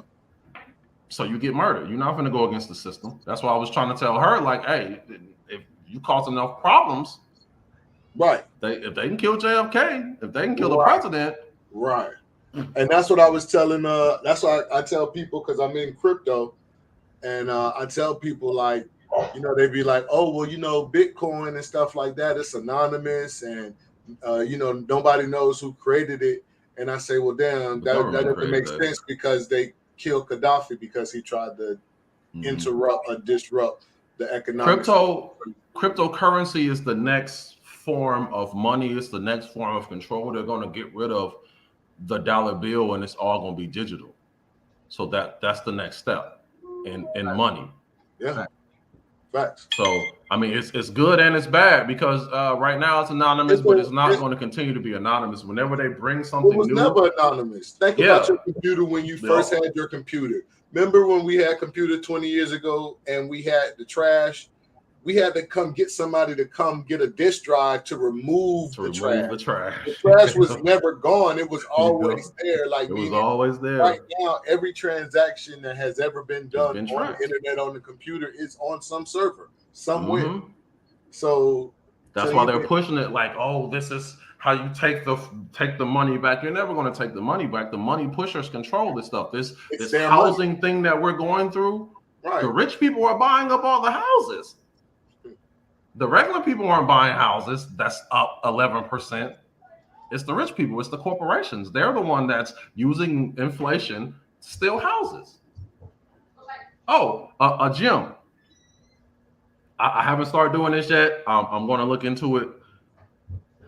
If you have vested interest in an abandoned property, you can claim that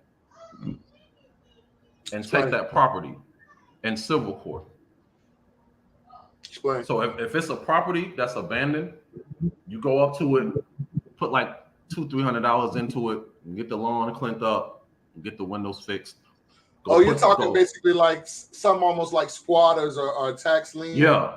Because like squatters can you can go into, like you say, an abandoned place and cut the lights on there or something like that. And sure, because it was this guy that kind of took this black guy got this mansion. I seen that, and the white people was mad because he just moved in and started living. Like, they couldn't get him out by law. It's his. If Right, you but if you have invested interest in this property, you put a UCC-1 on the money that you put into the property, and then you foreclose on it. It's your property now. Hold on. What do you mean? What do you mean foreclose on it? Explain that. Foreclose the same way they foreclose on it. It's a process. Foreclosure process. You do the same foreclosure process. You gotta. I think it's like you gotta put it in the newspaper. You gotta send notice to the last person that owned it. It has to be public notification. And then after a certain amount of days, if nobody responds, a certain amount of days, you go to the courthouse. They will give you a title. It's your house now. And if it's abandoned, the person don't care anyways. You just picked up an abandoned house for $200. Sell it for $50,000. Right. Sell it for $100,000. Get it fixed up. Sell it for $200,000. Lots are going over here where I'm from legally, like at least 30,000. You know, we could find a lot of those properties. I know everybody's always looking for the come up, but you know, if you thinking logically and you realize that in the hood there is a lot of these properties that all like just down the block. Hood is the best place. For my neighbor that there is a house that's been abandoned for I don't know how long, you know, for like 3, 4, 5 months or whatever, and that they're behind like $1,000 on the taxes. Yeah. $1,000 in taxes, and now all you do is wait for they gotta pay you back, and you make a public announcement, you know, that you've made this payment or whatever, and that makes you now partially owner of a piece of the property. And if you don't receive your payment for what you've done, now you get to keep the property for yourself. They have a certain amount of time to be able to respond to you, you know. And I'm literally looking into it. I had Yep. It's that's called tax lien certificates. So where the next process, if the owner of the property doesn't come forth, then now if there's a house and there's still a mortgage on there, the bank has the opportunity now to, you know, step in and pay you the money that they owe you on and interest on it. Now if they don't step in and basically pay you and interest, then yes, now you have the right to pay the entire rest of the taxes that is owed, because you only got to put like 5% down or something like that to own the rights of it. You know what I'm saying? You don't even have to do that. Just put $200 and put it on your right. I think it's 5% of $200. Right. Whichever is Yep. Once you put it on UCC-1, you're letting everyone know that you have invested interest in this property. Then go through the steps and foreclose on it. That's what they're doing to you when you buy a mortgage. They can put a mortgage on your property because you're abandoning your property. You buy the property, but you never actually go through the steps of claiming this property. So in 3 years, your property is abandoned, and the financial institution picks it up. Like mortgages are. I haven't really had a opportunity to dig into the entire process, but mortgages are easy to get rid of. They're not hard. You have the ability to question any contract that you sign. Right. Prove to me that you didn't do this. Prove to me that you didn't do any fraud. Prove to me that there's nothing illegal going on. Prove to me that this was all done in good faith and full disclosure. If they can't do it, get rid of this. This is my house. If you ask them for a list of the collateral, they're probably not going to send it. But if you can get them to send it, it's going to show that your house isn't the collateral. And then you go to the courthouse and, hey, tell them to remove this from my house and give me a title free of a lien. And now I own my house. Trying to get my mom to do it now. She's still, still kind of, she hasn't done enough research to understand, okay, you can do this. Right.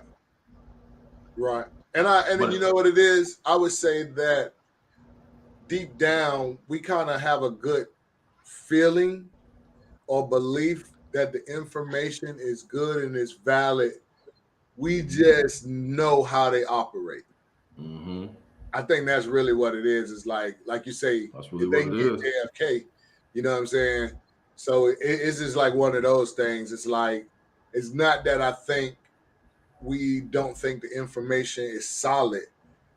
We know that it's solid, and that's what kind of brings up. It's just the fear of stepping out there. Right. and taking on this burden. Yeah, that's it. And I mean, that's what it's supposed to be. They want you scared. They want you scared to do it, because most people aren't going to do it because you're scared. You heard a story about a person that got locked up for doing something. They didn't tell you what he did wrong. They just tell you he did this right here, so he got locked up for it. And now you're like, oh, I can't do that because he was dealing with the UCC-1 and they put him in jail. They didn't tell you that he didn't have a security interest in the property and he put a $12 million lien on this person for no reason. That's why you got locked up. That's a fraudulent lien. They admitted that part of it and just told you he filed a UCC-1, so he got locked up. It's deeper than that. It's a lot deeper.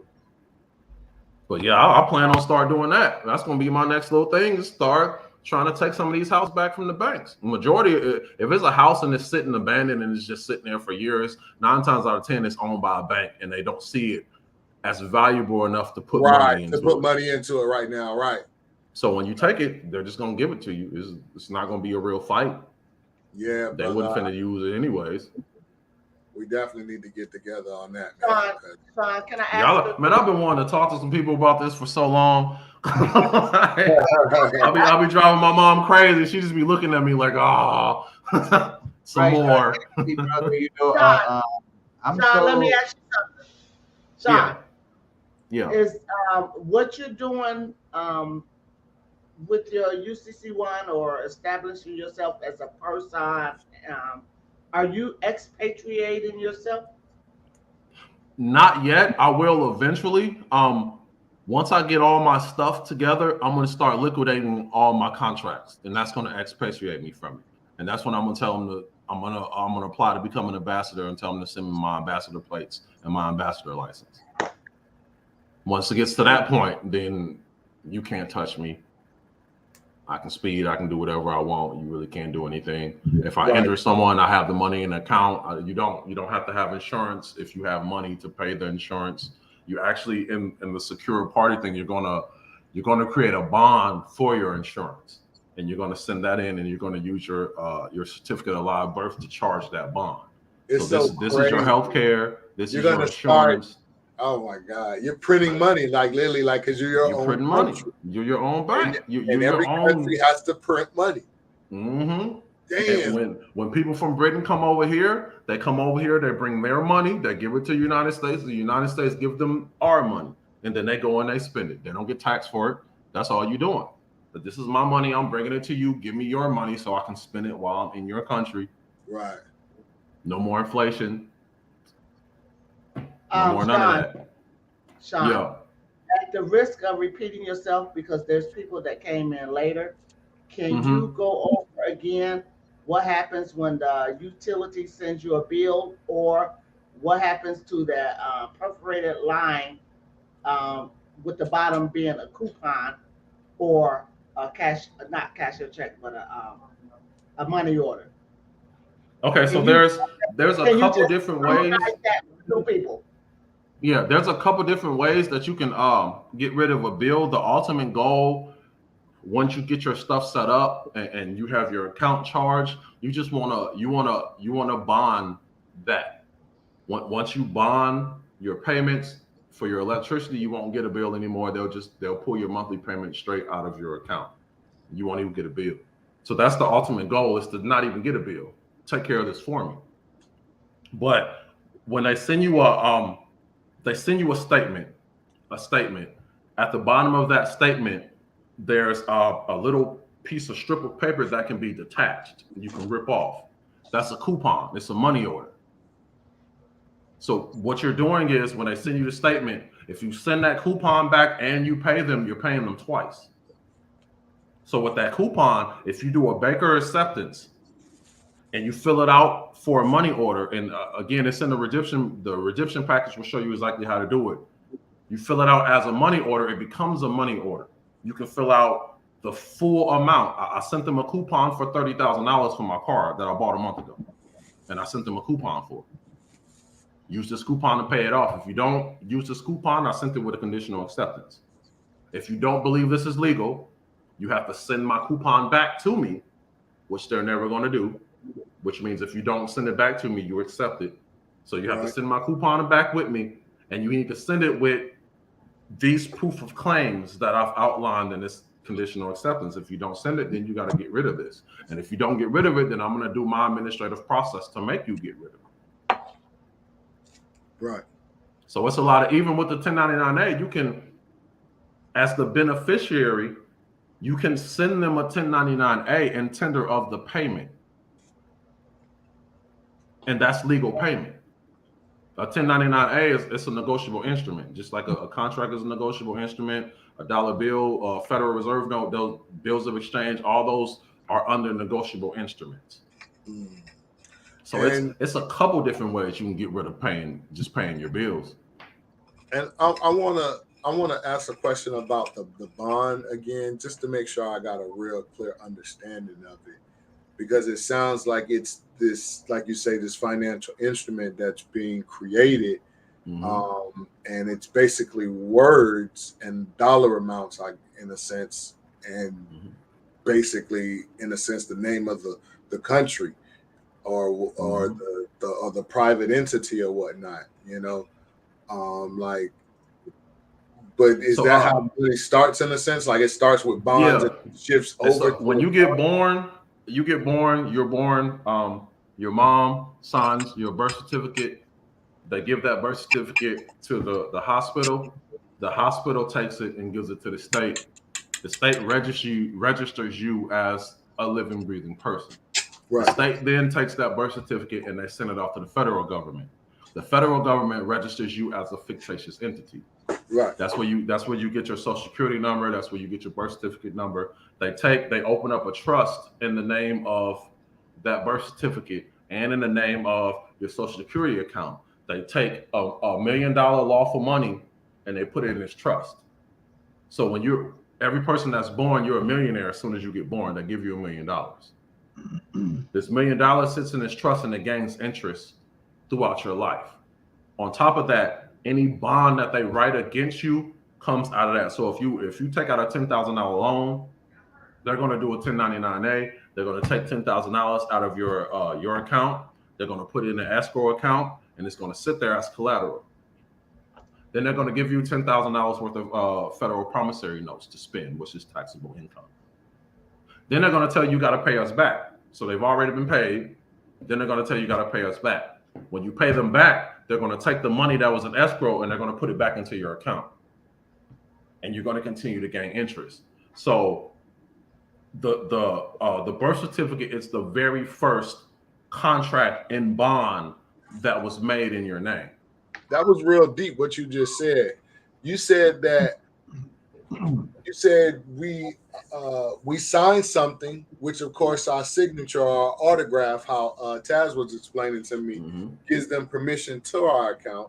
They take the money out of there, and then they still charge us monthly payments that equal up to technically more than that amount with interest, and then they put our money back. Yep. Because Federal Reserve notes are taxable. Lawful money isn't taxable. Gold and silver isn't taxable. Federal Reserve notes is taxable. This is why you get paid in Federal Reserve notes. This is why you get paid in all this. It's all taxable. There's a way that you can claim lawful money and get your lawful money back. I haven't started looking into that yet. It's still, it's so much information. I haven't went into that part yet. My next step after I get this set up is to go into taxes. And I was going to ask you a question because I used to have a tax office back in the day. So dabble a little bit. What do you think about private foundations?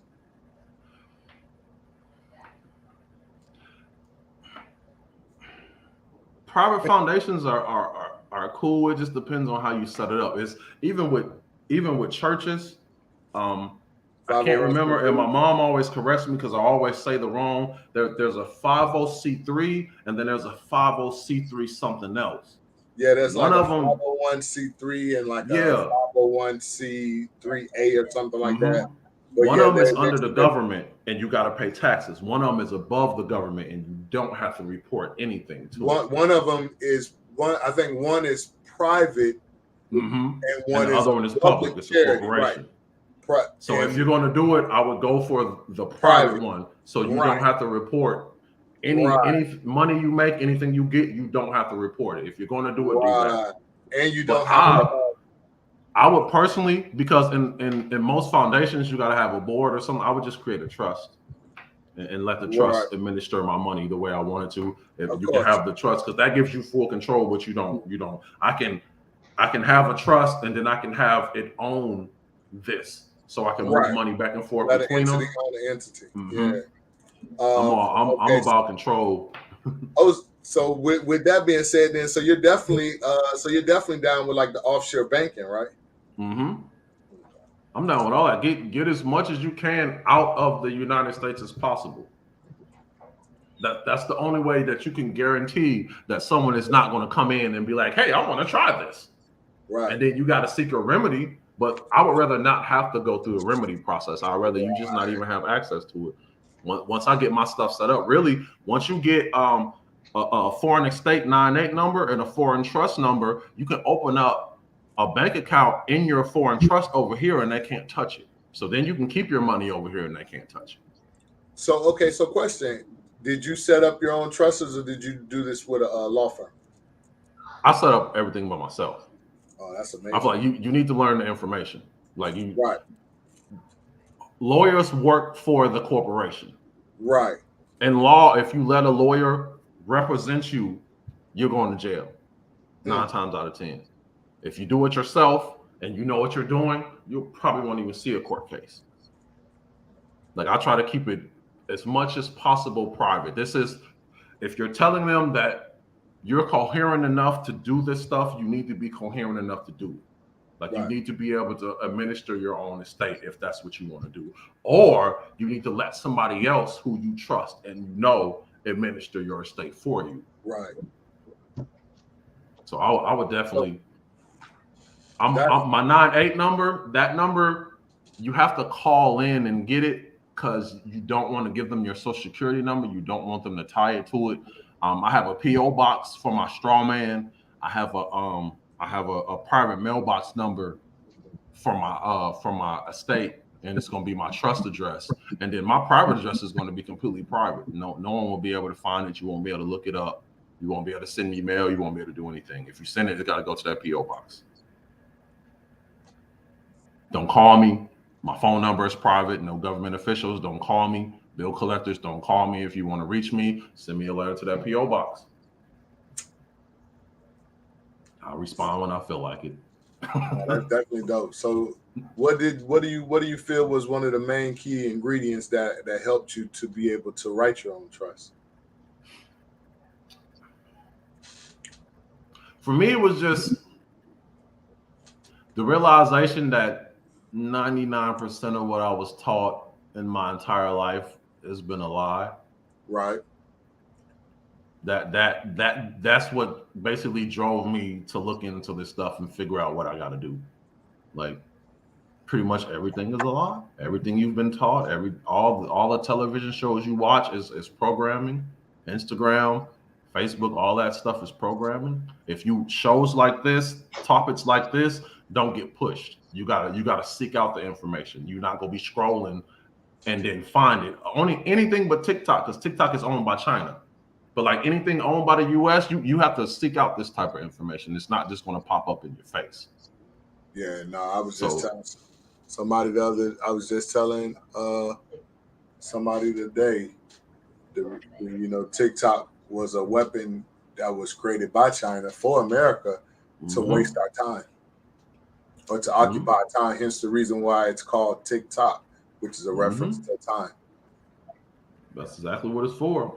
And I mean, since it's owned by a different company, they're not going to block. This is why I like it. It's owned by China. They don't have the same agenda for us that the United States has. Right. So the information that YouTube is going to censor, TikTok is not. Right. So if you really want to get it out there, you really want to tell this type of stuff and you want it to reach a mass of people, the best way of doing it is through TikTok. If you're going to waste your time anyways, you might as well learn something while doing it. Like, right. If you go scroll, sometimes I end up scrolling on TikTok for 2 hours, laying in bed. I'm supposed to be asleep, and I just keep seeing funny stuff. So I'm scrolling. Myself doing that, and that's what allows me to know, like, hey, hold on, this right here is not. This isn't. This is about. This isn't innocent. This is advice. It just you just wasted 3 hours of your life looking at people dancing and doing pranks and stuff. Like that's that. You could have been reading, you could have been studying something. It's all about dumbing down the people. Everything that's worth something is put in books. And then the further on we get, the less people like reading, the less people want to read. If you don't read, you can still become rich, but knowledge is power. Right. You read the right thing and you immediately become rich. It ain't even about money, like it's knowledge. Which once you have a person that gets given $1 million can never make $1 million. A person that learns how to make $1 million can replicate that over and over and over. They'll never be broke.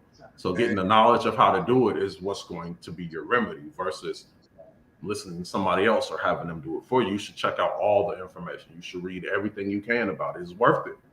Right. And to me, that's the other thing that social media is doing. It is killing our attention span to where we can't sit and focus on something for longer than 20, 30 seconds, a minute, 3 minutes or so. That's why the videos that go viral are always the shortest time frame videos. And that's because our attention span has been literally, we don't know that it's been taken away because we don't even pay attention to that sometimes, most people, but our attention span has been dulled down to where we're so uninterested in things so fast or so quickly that we can't even get to the good stuff because the good stuff takes a while to get to when it comes to reading and getting the page 2, 3, and 4 and stuff like that. You know what I'm saying? So they know that. They know it. And once you start getting to the good stuff, then Will Smith slaps Chris Rock. And the whole world starts talking about that. And you know distraction. It's a war going on, right? It's a real live war going on that's not even a focus over here. It's people being murdered. It's people being killed. Russia is trying to take over a whole territory. And we talking about Will Smith smacking Chris Rock. Like, and everybody, it's all about deflection. It's all about getting you to pay attention to this and not that over there. This is the important stuff. Look at this. Yeah. Well, but that takes us into a deeper thing. That's where you have to, in my opinion, not because you want to go to war, but because you just need to know what's being practiced on you. A person definitely should read The Art of War. 48 Laws of Power. That's another one. 48 Laws of Power, definitely. You know what I'm saying? And I would definitely say the Art of War, just because you'll find how it works in all aspects of life, and it really, really gives you an edge, or gives you the upper hand, or at least always has you thinking in a mind frame of like, okay, I see how this is set up and that's set up. Is this person really with me or against me? You know what I'm saying? So no, it's definitely powerful though. I tell them read that and then play chess. Chess is probably the greatest game ever made. It makes you think strategically, and it makes you think steps in front of you. Right. It makes you have plan A, plan B, plan C. Right. And once you start doing it, you'll start thinking this way in your real life, and you won't even notice that. I thought this is just how I thought, and I would be talking to people when I got a plan A, a plan B, and a plan C, and you just got a plan A, and they're looking at me like, "Why do you have so many plans?" Like that's just because you play chess. I thought that's the way it's supposed to be. Like, you need to have counter moves. You need to have, if he does this, I do this. If they do this, I do this right here. Like you gotta have the more thought you put into it, the more likely you are to succeed. Yes, definitely. No, definitely. I would definitely suggest The Art of War, chess, the 48 Laws of Power, and that's just to, like you say, to sharpen the mind and just sharpen it. Just see what people are capable of doing, because sometimes things are so greatly hidden in a sense. You know what I'm saying? They're so well put together to where you don't even realize sometimes that you're being played. Yep. Yeah, because I mean, majority of the most powerful people in the world, these books are read. These books are the books that's govern a lot of the laws and regulations that go on. Like this, one of the most famous books in the world is Art of War. I think every millionaire in this world has read The Art of War. Every millionaire in this world has probably read the 48 Laws of Power. The 48 Laws of Power basically teach you how to control situations without people knowing that you're controlling it. Right. So Once you read this and you have this knowledge, you're vibrating at a level that everyone else isn't vibrating at. You get to a point where you can see stuff and you can make moves that everyone else has no clue what you're talking about. They're looking at you like you're a conspiracy theorist, but it's just what I'm talking to you about is way over your intellectual level at this You're particular literally time. you're able to be Kaiser Sose. Wow. Right, to literally put it into a form to where people can understand.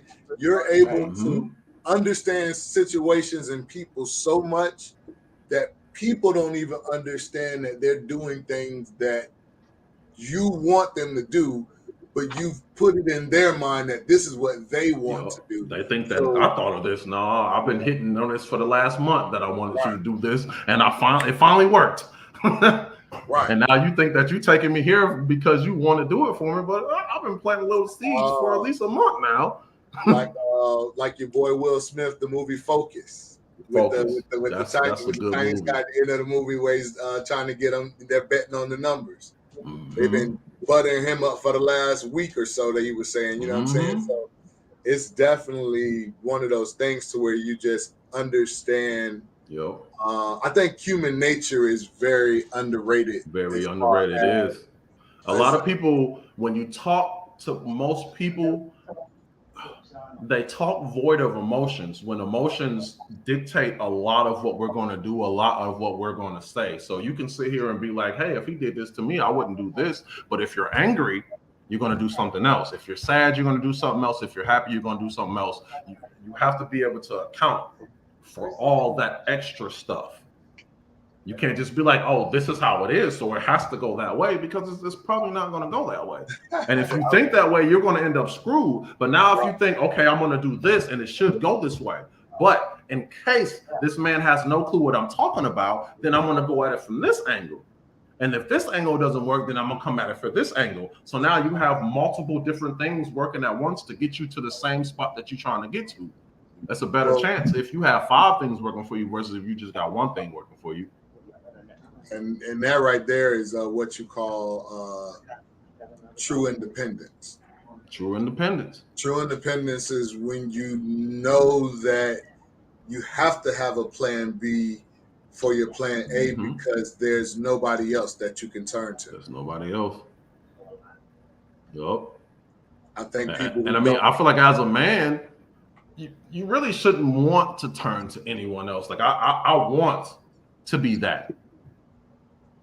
Like I want to have that on my head. I want to be the person that changes my entire family's life, not just the family, not just my mom and my sister, but pretty much everyone I come in contact with. I can literally change your life. I want to have that type of power. I feel like that's that's the ultimate power right there. If you sit and have a conversation with me, if I'm at the bar and you walk up to me, you're gonna leave with a whole completely different outview on life. Right. I like that power. I used to. Nephew, can you help me out? Yeah, go ahead. No, I'm talking to my nephew Sean. Me too. Also, so my goal is when I get a large amount of money, I want to start a family trust, and I want to start having family members put their income and their other stuff in this trust, and this trust is going to give us a certain amount of money every month for the rest of our life.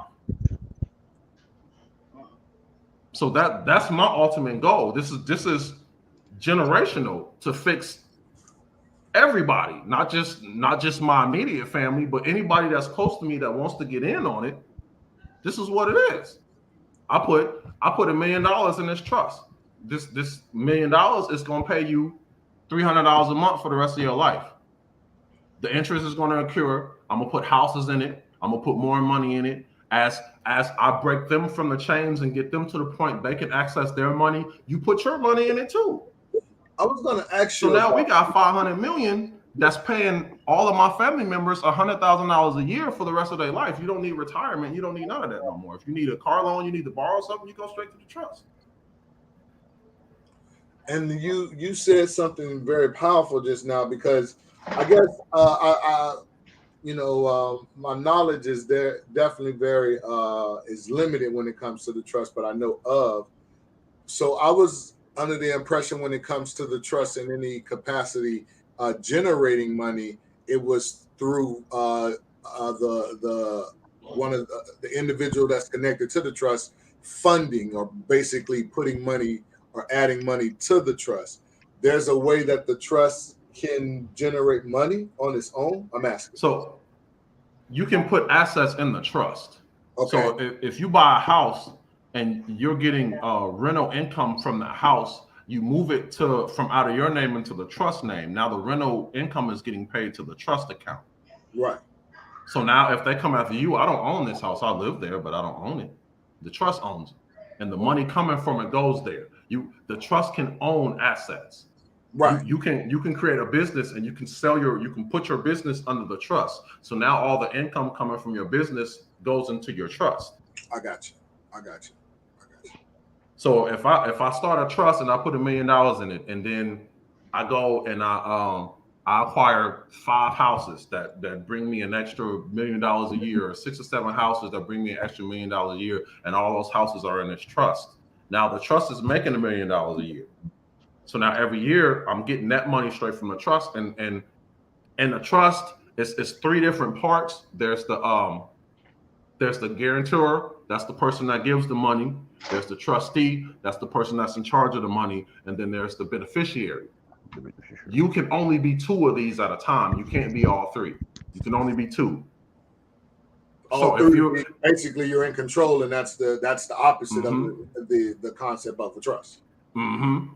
So I mean, you can still be in control. It's just if you're the grantor, meaning you give the money, and you're the beneficiary, meaning the trust is set up in your benefit, you can appoint your trustee. Your trustee can be your mom. Your trustee can be anybody you want to. Those people, they have a fiduciary duty to the trust to do whatever is in the best interest of that trust. If they ever do something, if you appoint somebody as a trustee and they do something that's out of the best interest, you can sue them. I think it's a felony. I think it's only punishable by like a year in jail or a fine, but it's still a felony that you got because you went against your fiduciary duties. So with the trust that we have now, the U.S. government was the grantor, you're the beneficiary, and you have the power to administer who's your trustee. So that's basically all you're doing. When you give them your social security card, you're making them a trustee. I gave you my number, you're the trustee to my trust. Now you get to do what you're supposed to do. Now, if you do something that harms the trust, that's a felony. I can come after you. But I have to prove that you did something that harms the trust. Right. So trusts are they're more protection. I think it's Nevada. Nevada is a state. I want to say it's Nevada. I think Wyoming or Utah is one of them too, where you can form a Utah. You can form an LLC, and you don't have to have your name on any of it. It's an anonymous LLC. I can't be tied to it. I can form that LLC. I can put houses and cars in the LLC. Give that LLC to my trust. So the LLC is controlled by the trust. Now, there's no way that you're going to find out that I'm getting proceeds from this. Because when you look at the company, the only name that's going to be on it is nobody. If you go deeper and you find out, only thing you're going to find is it's owned by this trust. And this trust is owned by nobody. Now you want to sue me? You can't get anything from me. Like I don't own any of this. I don't own my house. I don't own my car. I don't own any of this. Like it's all owned by this corporation that you can't tie to me whatsoever. So it's a bunch of high money stuff. I started watching this guy on YouTube that he's an estate planner for like the 1% people, and I just be listening to what he be saying and what he be talking about, and the things you can do to avoid liability is crazy. Like it's it's crazy. Just having certain knowledge will completely change your life. You don't really even have to go through this whole process that we're going through. There are laws set up that will allow you to do it outside of this process. You just got to learn those laws and learn what you're doing in order to be able to do it. So it's a rabbit hole. Once you fall down in it, to me, it's just curiosity, and my curiosity grows every time I have an aha moment. It's like, ooh, now I got to find more. Right. How deep does this go? Right. That's right. Really, how deep does it go? I need to find out. It's to the extent of my power, the extent of what I can do. Can I buy an island and move all my family out to an island, and we have our own island that's completely ran by me?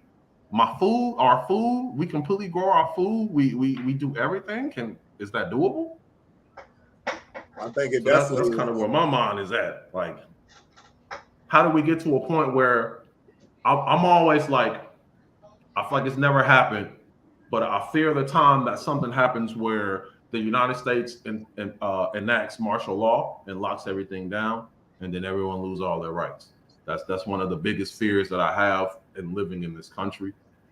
So if I have the ability to go to my own private island, well, you can't even step foot on this island. We can shoot you, bro. I got my own guards. Anybody who come on here, we shooting. Right. I definitely like it. I like it somewhat as a small, like little buffer. Mm-hmm. I kind of just sometimes I guess I'm a realist, and I just know that the only like right now, like think about the whole concept of even owning land. That's why when you know when people came over to this land and were asking who owns it, the people who were here looked at them like, how do you own this? Like, how do I pick this up and take this somewhere? You know what I'm saying? So just that concept in itself is a farce, or it's not real. Yep. You know what I'm saying? Ownership or contracts and paperwork, in my opinion, are only uphold by military backing or police backing. Yep, the monetary system this is the same system that the Romans used. It's the same system that was used back in Babylon. It's the same exact system. This system has been enslaving people forever. Like, this is the money system. It just got moved around, and now we're here. Well, it just got changed in name because we're still utilizing the same the same processes. They're just making it more digital now. They're trying to make you lose the remedies in the digital form, because a lot of the activation of funds is done by your signature, by your actual wet signature, by you signing on it. If you have a check, that check is useless unless you sign the back of it. You signing the back of it gives that check its value. That's the process of a negotiable instrument. And e-signing, I got to look more into it, but the majority of the contracts, you have to notarize the back of it to do a banker's acceptance. You actually have to sign the back to do a banker's acceptance. If I'm e-filing, I can't sign the back. So I'm still. Now, do they try and get smart and create another page under there and then put at the top back of form? You know what I'm saying? I mean, you could. What I did, I ordered paper 1099As, 1099Cs, 1099Bs, 1096s, 1099 OIDs, 1099Vs. Like, I ordered all these forms, and I'm still waiting for them to get here. Because once the form, you can fill out a 1099A online at 1099a.com, and you can get the process going. Right. Can I ask you a question, please? Yeah, go ahead. Yeah. First of all, I'm just listening to you from France. Mm-hmm. And I'm really glad to be amongst you to talk about this subject. Sorry for my English. I'm a French guy, so No I don't know if one of you speak French. I don't. But I mean, I can understand you fine. You good. Yeah, you're doing a good job, man. Do your thing. Okay. So the point I want to make is about the signature. Mm-hmm. Signing is for the illiterate. Okay? Because the word signature is in another way the sign of your nature. You got me? Mm-hmm. The word signature is I got you. Damn, I like how you wrote that down right there, brother. Is a trick word, and majority of the words are trick words. Natural living beings never sign. They give an autograph. Yeah. They Or put the endorsement. autograph. Voila. Autograph or endorsement.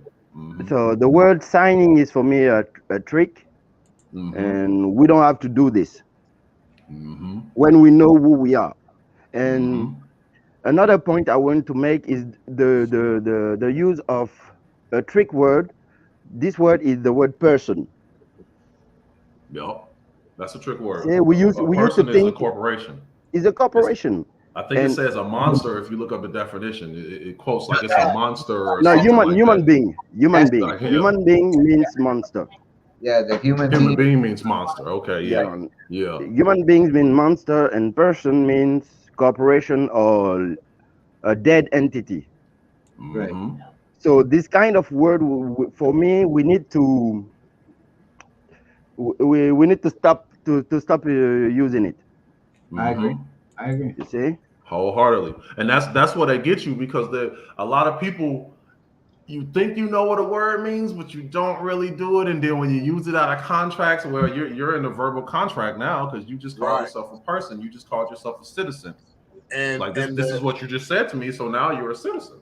and what's even more powerful is that we're signing contracts with the universe, because when we speak, we don't know it, but it's an electromagnet wave that is created. So if you think about the whole process of when they say when you speak, you can manifest something, well, just think about the word electromagnet. When you think about electro, that's like fire, igniting, you know what I'm saying? Electricity, you know what I'm saying? Mm-hmm. And then you think about the word magnet, that means to connect. That means, you know what I'm saying, bring to, you know what I'm saying, in a sense. So that's why our words manifest things, because there's electricity in them. Mm-hmm. And also, brother, the reason why it's so much manifestation with the words itself is because just like when you sign something with your physical hands, when you speak, you are emitting a sine wave out of Yep. your mouth, which is also a form of a contract. You are utilizing a sine wave signature, which is actually even more potent than your actual handwritten signature, It because Mm-hmm. is. now you are interacting with the whole universe Yep. itself. Yes, yes. Yep. Now watch this. Remember we were talking Yep. about this, because it's I definitely think it is more powerful to speak it. I think when you write it down, I think you add more power to it. And then remember we were talking about also, I think Mm-hmm. also adding blood to it also makes it even more stronger. Actually, Mm-hmm. to prove the power of words, I did a experiment with my kids just to show them the power of words. Let me show you guys the results. Give me one No, quick second. no problem. Yeah, I believe in all that endorsing, using your fingerprint, all that. Just be cautious of how you sign. Um, Yep. if you're signing something you don't really want to sign, then sign without prejudice, meaning you reserve all your rights. Right. I I heard sign it. with There, my. there, there, there's another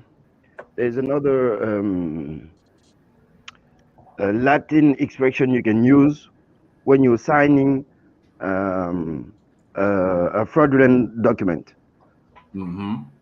As when I Vico sign, actus. I Vico sign as actus. a I sign as a beneficiary or I sign as executor. Either way it Yeah, goes, because this isn't a fictitious person. I'm an authorized representative by my title. My title states that's who right. I am. This means Right. that I'm not liable for anything that's in this contract, but I am the authorized representative. I'm the beneficiary. That's right. I'm the That's secure right. party. I'm the executor. That's So right. I put all that when I sign. I'll write it in, like That's I'll right. write it That's right. under it like So before I okay, so sign. question. So couldn't I, in a sense, create a company and name the company my first and last name and get an EIN number for it and kind of do the same thing still? Yeah, that's my sister did it, but the only thing is, then you don't have the starting bond. Mm. So that would be the only difference from what But they did. Is now, they put money in your account for you. You're going to start from a zero balance with just the right. regular business, I was but you can gonna still say do everything you want to do with that business. Because can't a company create bonds? Yeah, a government and a company can create bonds, right? Mm-hmm. And stocks and bonds, yeah. It's just so in modern money mechanics, banks don't lend money. They don't No, have money to lend. So that's right. majority of companies they're using your money as collateral to make money. So if you don't, you need the collateral at that point. So you can collateralize your personal assets. You can take money out of your trust, and then you can fund bonds for this business and use it that way. I But got it you. has to be some type of collateral to make the bonds out of. All right. And the collateral that you're speaking of is the collateral that's attached to our social security numbers in those accounts. I got you. Mm-hmm. So I would do the sovereign part, or not the sovereign. I would do the secure creditor part. I would liquidate some of my accounts and get money in my account, and then start a company up. I wouldn't even start a company up in my name. I would just start a company that has no tie to me. So then I can do whatever I want. If I need to close this company down, I'll bankrupt the company. You can't come after me for anything. You don't even know I have anything to do with this company. Right. Because So now I took out $100 million loan on this company, and then I bankrupt the company, and I kept the money. And you really can't do anything about it because you got to prove that I got this money and I was the person who did it. especially when the So now, company another company's name. Mm-hmm. It got I have a liquidated question. into a trust account, and then the trust account put it in my account. So now you got to find it. Yeah, someone said So they had a question. yes, can I Yeah, ask a question? Are you familiar with the U.S. person? am I familiar with it? What do you mean? Like in what context? Okay, so when when the certificate of birth is made by the state, Mm-hmm. and you go to open up a bank account, Mm-hmm. the the bank, well, how to explain it? As I live here in Europe, I come from part of West Africa, okay? And when I came in France, they gave me the social insurance number, the SIN number, okay? And Mm-hmm. this social insurance number is already a US person. It's Mm-hmm. located in USA Corp in the state of Delaware, Mm-hmm. okay? Yeah, that's basically the same. I think Canada is called the SIN number too. It's basically the same as the straw man. It's the same. That's your estate that they made for you. Yeah, it's The, basically what for example, the Republic State of France is a Mm-hmm. corporation registered in um, how do they call it again? Dun and Bradstreet. Do Yeah. you know Dun and Bradstreet? Yep. It's in Washington D.C. And so Yep. that makes the French Republic an illegal state. It's a corporation Mm-hmm. as a McDonald's. Okay, they don't Mm-hmm. have the word legitimacy. I don't know if I can say legitimacy. They are illegitimate. Okay, Yeah. so they don't have real power over natural living beings. Mm-hmm. They just have power over the person. But the Yep. person they created in France is registered as a US person. You see what I mean? Mm. This is what we've Mm. discovered in France when we were checking on the strawman fallacy things, and we discovered that the French residents are registered in the state of Delaware as a US person. You see? That's insane. Wow. Wow. I think. so is it almost like different like say like because the whole thing is like insurance in a sense. Mm-hmm. It's all about insurance. That's all it is insurance basically. So is it like there's a different continent that's insuring the US and then the US is insuring a different continent? You see what I I'm saying? think. I think what it is the main Federal Reserve Bank is over here. So I think that's probably why it's like that. It's probably like that in a bunch of different countries too. The majority of the monetary system of the world, it came from Britain and then it came over here. So that's the only, because that's kind of crazy. That's really, I didn't know that. That could be the only thing I can think of that will make that legitimate. How are you in France, but you're registered as a U.S. person, a U.S. citizen, basically. So that's we have one a thing I can say is the monetary system is created. we have a channel. We have a channel on Odyssey. It's called Titus. I will write it down in the chat, and you can find some good information on this channel. Être naturel vivant. Yeah, it's everything. The whole monetary system is about insurance. That's it. Majority of your stuff, your license that's an insurance contract that insures all your vehicles. So your vehicles are already insured because they got to protect their bonds, but they require you to have insurance on it too to protect the car. But the driver's license is the insurance protecting the bond that bought your car, if that makes sense. So pretty much everything. It's about insurance. It's about money. You just fucked me all the way up with that one. Right, because I feel like I'd be losing the concept of a bond. Right. Hold on. You can't be blowing my fucking head up like that. And you repeat that one, run it by me slowly. So everything is prepaid. Everything is already insured from the gas you pay for, from the food you buy. You can, once you get your status corrected, you can get reimbursed for all the money you spend out, because it's all about insurance. So when you get to that point where you want to liquidate your driver's license, that's that insurance policy. Once you liquidate that and you get the money, you're no longer insured to drive by the United States. That's why they try to say, oh, you can't travel without a driver's license, because if you don't have a driver's license, then you don't have real insurance on the bonds. You have insurance on the car, but you don't have insurance on the bonds.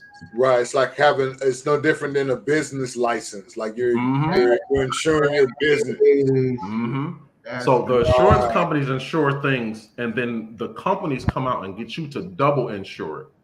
That makes complete sense, because it's like they want to. That's why you get a driver's license, to make sure that we can trust you to be able to drive this car, because we've put you through tests. You answer questions. We will ensure that you can drive a vehicle. Wow. But per the Constitution, you have the right to travel. Like right. You don't. Back in the day, the only reason you had to have a license is when you were in commerce, when you were actually working. A license is for people that are working. Right, correct. Like a limousine driver, a taxi driver, or something. So when you're driving your normal car around, you're saying that you're in commerce by having this license on the back. Right. And this is why they can pull you over. This is why they can enforce their stuff, because technically you're working, you're in their jurisdiction. Right. It's almost like a truck driver with the DOT. And that's why if you drive without a license plate, they'll pull you over. They're gonna probe you if you know what you're talking about. I mean, you're gonna have to deal with the confrontation, but they won't do anything to you because you have a right to travel.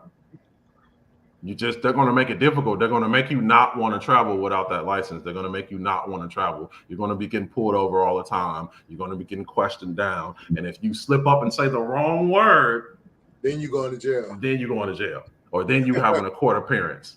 Right. That's why it's like you got to know your rights, because you're given the constitutional right to travel by any means, by land, by air, by sea, by any means. You can travel. You have the right to travel. You registering your car, you getting a driver's license is basically telling them that you have the right to travel while performing business. It's crazy. It's like you gotta know that you have the right to travel. Through all the fluff, through all the people telling you can't do this, you gotta know that you can do it. Because if you don't, they're gonna lock you up if you don't know you can do it. Right. Oh, they're If you gonna lock can't, you up if you still. can't argue this, you finna get you got problems now because you can't argue what's really going on. So now you have problems. But if you know, I don't really have to deal with this. Like I don't have to deal with it. Do what you do. Call your supervisor. Let's discuss it. Show me the laws that say that I can't, because I can Google right now and show you where I have the right to travel without a license. Can you show me where I don't? If you can't show me where I don't, then I'm gonna need you to let me go. Then it's up to them. They can arrest you or they cannot. If they arrest you, then I'm coming for your insurance because you violated my rights. Yeah, that's why I don't even play right off. I let them know, hey, let me get that number. Yep. I promise you, asking for that bond number at the beginning with respect and being polite, it speeds up the whole process. The process doesn't even take They're that like, long. ooh. If you ask them, are you under your oath? Are you under oath right now? They finna look at you like, what? Are you under your oath of office? Are you at work? Are you working as a public defendant right now? Are you under your oath? Like, because if you say you're not under your oath, I can beat you up and you can't do nothing to me. Facts. But if you're under your oath, then I can't. But then also being under your oath also now says you need to do what I tell you to do because you work for me. Yep, you got to uphold my law, my rights. Right, like by the Constitution that you said you wanted to uphold. Now you have to do it. Right.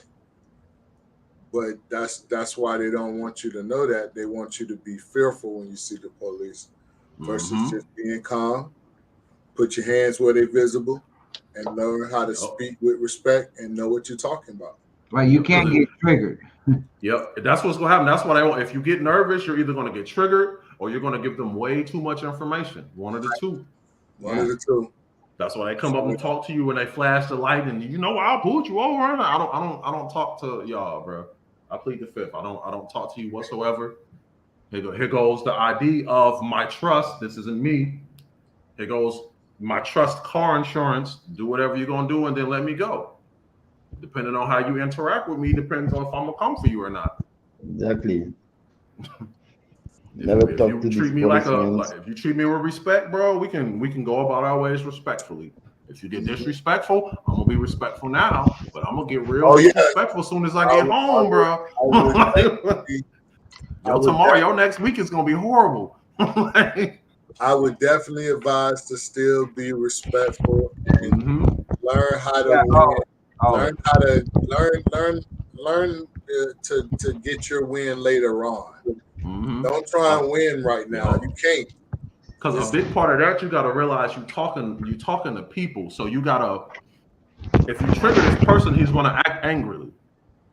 If you try to tell him how to do his job, he's gonna react angrily. So once you get into that battle, you lost. Let him get mad. Don't tell him how to do his job. Just tell him your rights. I'm not telling you how to do your job, sir. I just know I have the right to travel without a license. And let's also think about it logically. Like, how many laws does each state or each county have? How does a human being logically know them all? Like, where does a person who works a 12-hour shift, because that's what they work, and you got to at least sleep for 8 hours, get the time to research all of the different laws to be able to police all of the laws? Come on now, let's think logical now. Like, when are these guys in the library? When are these guys doing homework on the laws to be able to really to police them? They're just out there guessing. They give you the laws that you need to operate in and go. They're not going to tell you too much, because if they tell you too much, you're going to understand that, this is all bullshit. You don't have to pay taxes. I can fill out a IRS form, I think it's W8BN, and tell the government that I'm a foreigner and they won't take any taxes out of my, what? Yeah, once you start finding this stuff out, you're not going to want to continue to be in the matrix. You're going to want to hop out the matrix. That's why they can't tell all the government officials this is what's going on, because once you know it, you're going to continue to do it. Ça va, je vais pas couper au chauffage pour le remettre après quand même. Non. No, definitely. Man, I just looked up. It's like 12 o'clock. Yeah, no more. We should do this again, definitely. I don't know if the hosts are still on. No, Absolutely. we're still here, but just know that we are going. I mean, I'm definitely going to invite you. You know, because I have a whole PowerPoint. That's what I've been showing only clips of it. You know, whatever. You know that I'm Mhm. about to do is called Meet Your Strawman. You know, and I'm gonna make a lot of points about it. So I'm gonna extend my hand. You know, and invite you so you could be my guest for that thing when me and Yassini decide to do this PowerPoint, and it's full of a lot of information. And brother, I've been working on this for a while now. I've had the information for for quite a few years, and until now that I've acquired that I thought let me rephrase that I thought that I had acquired enough information. I figured, okay, now I could put it into a PowerPoint format and I could present the information. Bro, you just blew my mind in such a way that I know that this PowerPoint right 10% ready. It's not even 10% done. You know, Uh, so I'm I'm the Good. type that a lot of people call me a perfectionist, and and I'm not going to tell you that it's going to take me years more to make it, but I was completely amazed, brother. You know that the information is completely on point. I appreciate you. I hope you come back and do this PowerPoint with Sister Yeah, Yasmini and I'll me. definitely do that. Me Is too, This me this was too. enjoyable, man. Like I said, I've been warning people. Everybody I talk to around me right now, they're not at that level yet that they actually understand what I'm saying. So they just look at me like I'm crazy. So this was way enjoyable. We got to just get some of this stuff out and talk about it. I'll right. definitely come back. So we greatly appreciate you, brother. Sister Yasini, I'm not gonna lie, I was thinking to myself, I'm like, am I gonna hear the same information that I've always heard, from no. every other person that I've run into, all these channels and all of these places, even the brother from Hmm. France. I want to thank you, for hitting the link and coming on the panel, Definitely, because you definitely. came and dropped some knowledge yourself, especially having this aspect of speaking French, speaking multiple language, is crazy. I understand a little bit of French, and that's why I tell people, once you understand those Romance languages, you could Hmm. relate a lot back to Latin. I speak Spanish. Hmm. I also speak Italian, and obviously I'm fluent in English as Yep. well.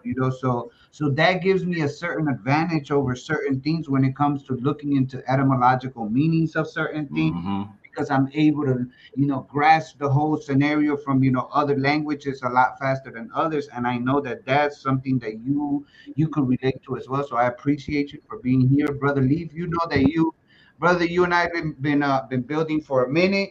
Now we got Sister Yasini in the mix. That was completely amazing. Thank you for joining the panel. That was complete, Thank you an for excellent allowing me. idea and a great addition. So I appreciate you. With that, I'll let Sister Yasini say her piece, and and let us know what she thought of the show, because it was an amazing. You put this together, sis. You put this Yeah. together. So In like a couple hours. right. And I appreciate you for it, and it was amazing. And I see, great things to come. So we expect to Definitely. see the brother Sean again, and in the show. Yeah, absolutely. I want to thank my nephew Sean for talking to me earlier today. And I'm looking at him and his mama like, what?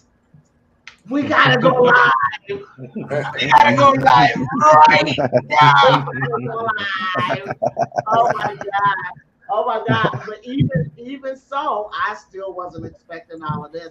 Sean, You you didn't know have how close you were connected to the information that you wanted to present. oh my God. Wait till I get his mother on the show. Listen, That was the universe right there. Sean, you handled yourself like a true gentleman throughout, Thank you. and I thank you for that. You could have you could have took it where you wanted to, and you had that choice, and you chose the high road. I appreciate that. Yeah. Yeah, It's all about staying in honor. I we're mean, not. nothing gets Yeah, solved when people are yelling and arguing at each other. yeah. So I was in it the just comments like, "Hey, listen, can we? I accept all the information from everybody, but can we at least do one after the other? Yeah. You don't Yeah. even have to agree, but can we at least do it one after another? And also, Right. even if we don't accept it, let's not accept it because there's an emotional attached to it, which there's Right. always an emotional attached to everything. But then also, what is the logical attachment to it? And can we now Yeah. listen to that? And can we Mm-hmm. be logical? You know, That's like why just I won't prove that's me back. wrong. If you can find something different that helps me out, then say it. I mean, you don't just take words for it. Actually go and look it up, look into it, Yes. come back with Yes. a legitimate argument. Like it's Yeah. Right. And I So wanted to hear it. Like she was, so I definitely would love for the sister that's to what I come back. enjoyed the conversation. It just got Right. to a point where it started becoming more emotional than just a conversation where it should have just been us talking and Right. It discussing wasn't. it. This I is how was you feel. This is how I feel. I will go back and research your information. You go back and research my information. The next show we can sit and talk about it again. We'll see, and that's another thing also, because this whole concept that you're doing, this ain't about feelings. It's legalese. Yep. This is It's about whether or legalese. not It's it all is business, or it nothing isn't. personal. So it's not personal. So for us, even to use the word or have, I feel like this, not to say that, like I say, we are human beings, so we have feelings, but we have to watch sometimes when we lead with our feelings. Mm-hmm. There's a lot of You times. can't let your feelings close off your perspective. Right. You got to be able to take in the information, even though your feelings are blazing. You might not agree with what I'm saying, but if it makes sense, then take it for that. Right. You might not want to use that strategy if you have kids, and you might not want to use that strategy. But now, if your strategy doesn't work, now you know, oh, shoot, he told me this other strategy. Let me try that. Mine might work. You might try mine and it not work, and you'd be like, "Oh, I'm gonna go and do what she does, and it might work." It's a bunch of different ways to get it done. It's just my method is always gonna be the path of least resistance. yes, sir. Yes, sir. I don't want to argue. I don't want to fight. I don't want to have to continue to talk to you about it. I want you to look it up in your paperwork and just go about your business. So I'm excited. I know the sister gonna come back, and she's gonna have our information, and she's gonna be on point, and that's gonna be dope.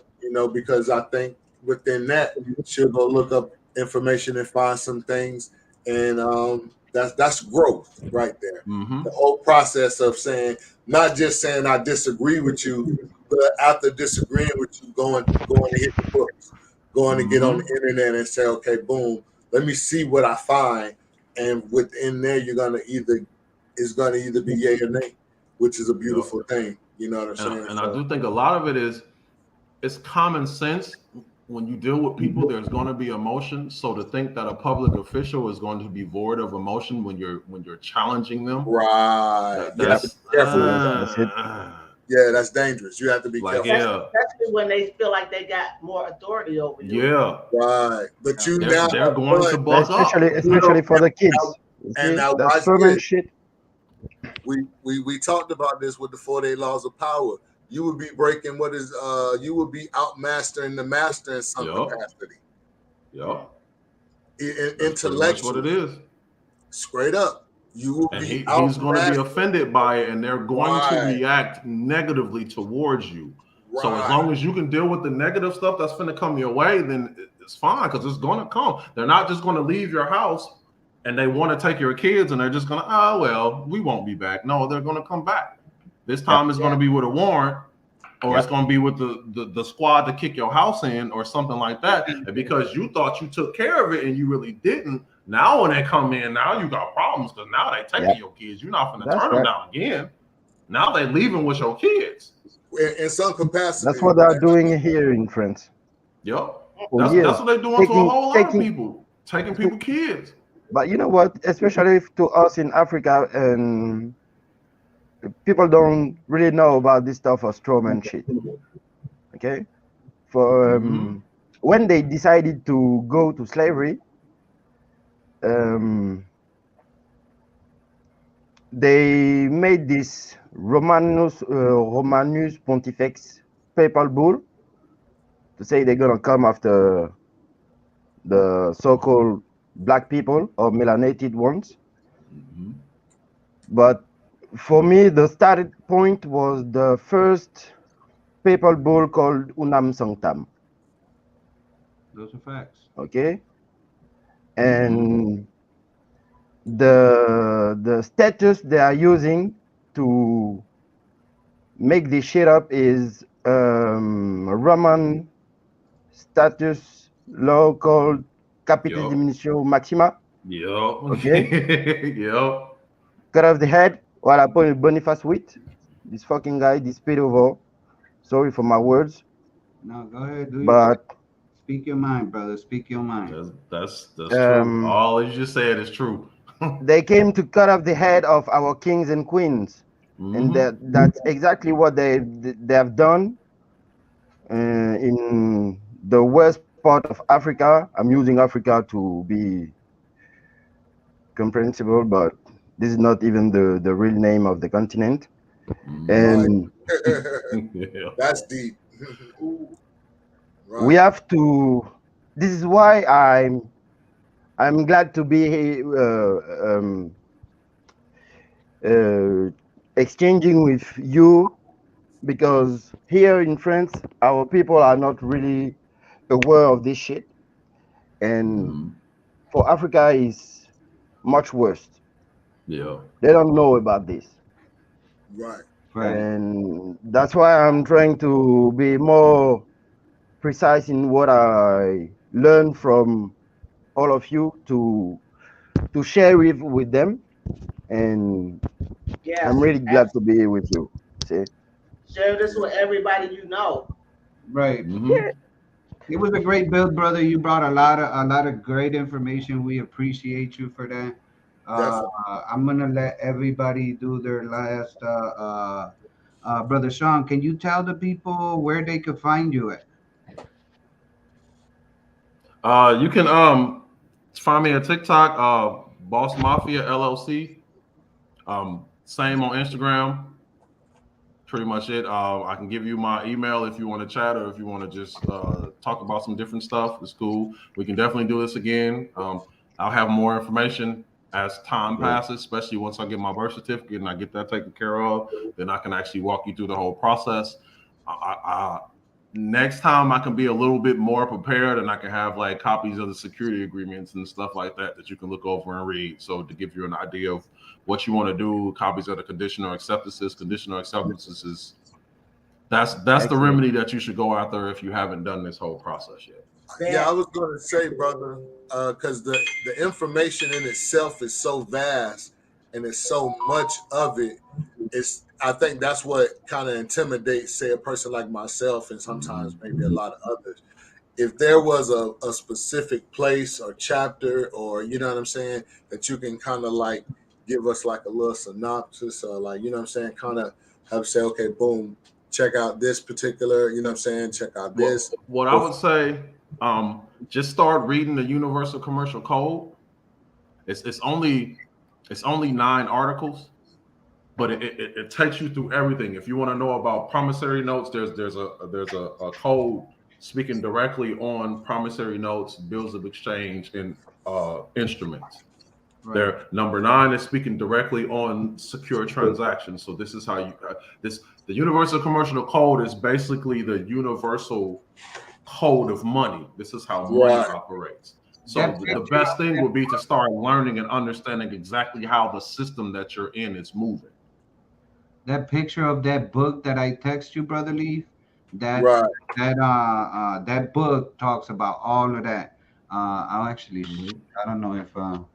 Oh, hold on. I gotta take off my virtual screen just so you guys could see it. Let me make the screen bigger. But The UCC connection. Yep. Connection. Try to free yourself from legal tyranny. Okay. The all right. UCC is universal, so it's Right.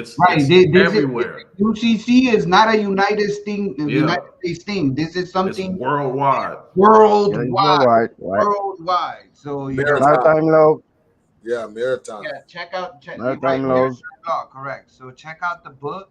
If anybody, I'm not promoting the author. I haven't even checked who the author is, to be honest. But Mhm. but it's a great book. It's a lot of the information that I'm using for my presentation is knowledge that I grasped from here and Mhm. other sources that I've grabbed throughout the process of my so-called enlightenment. So Mhm.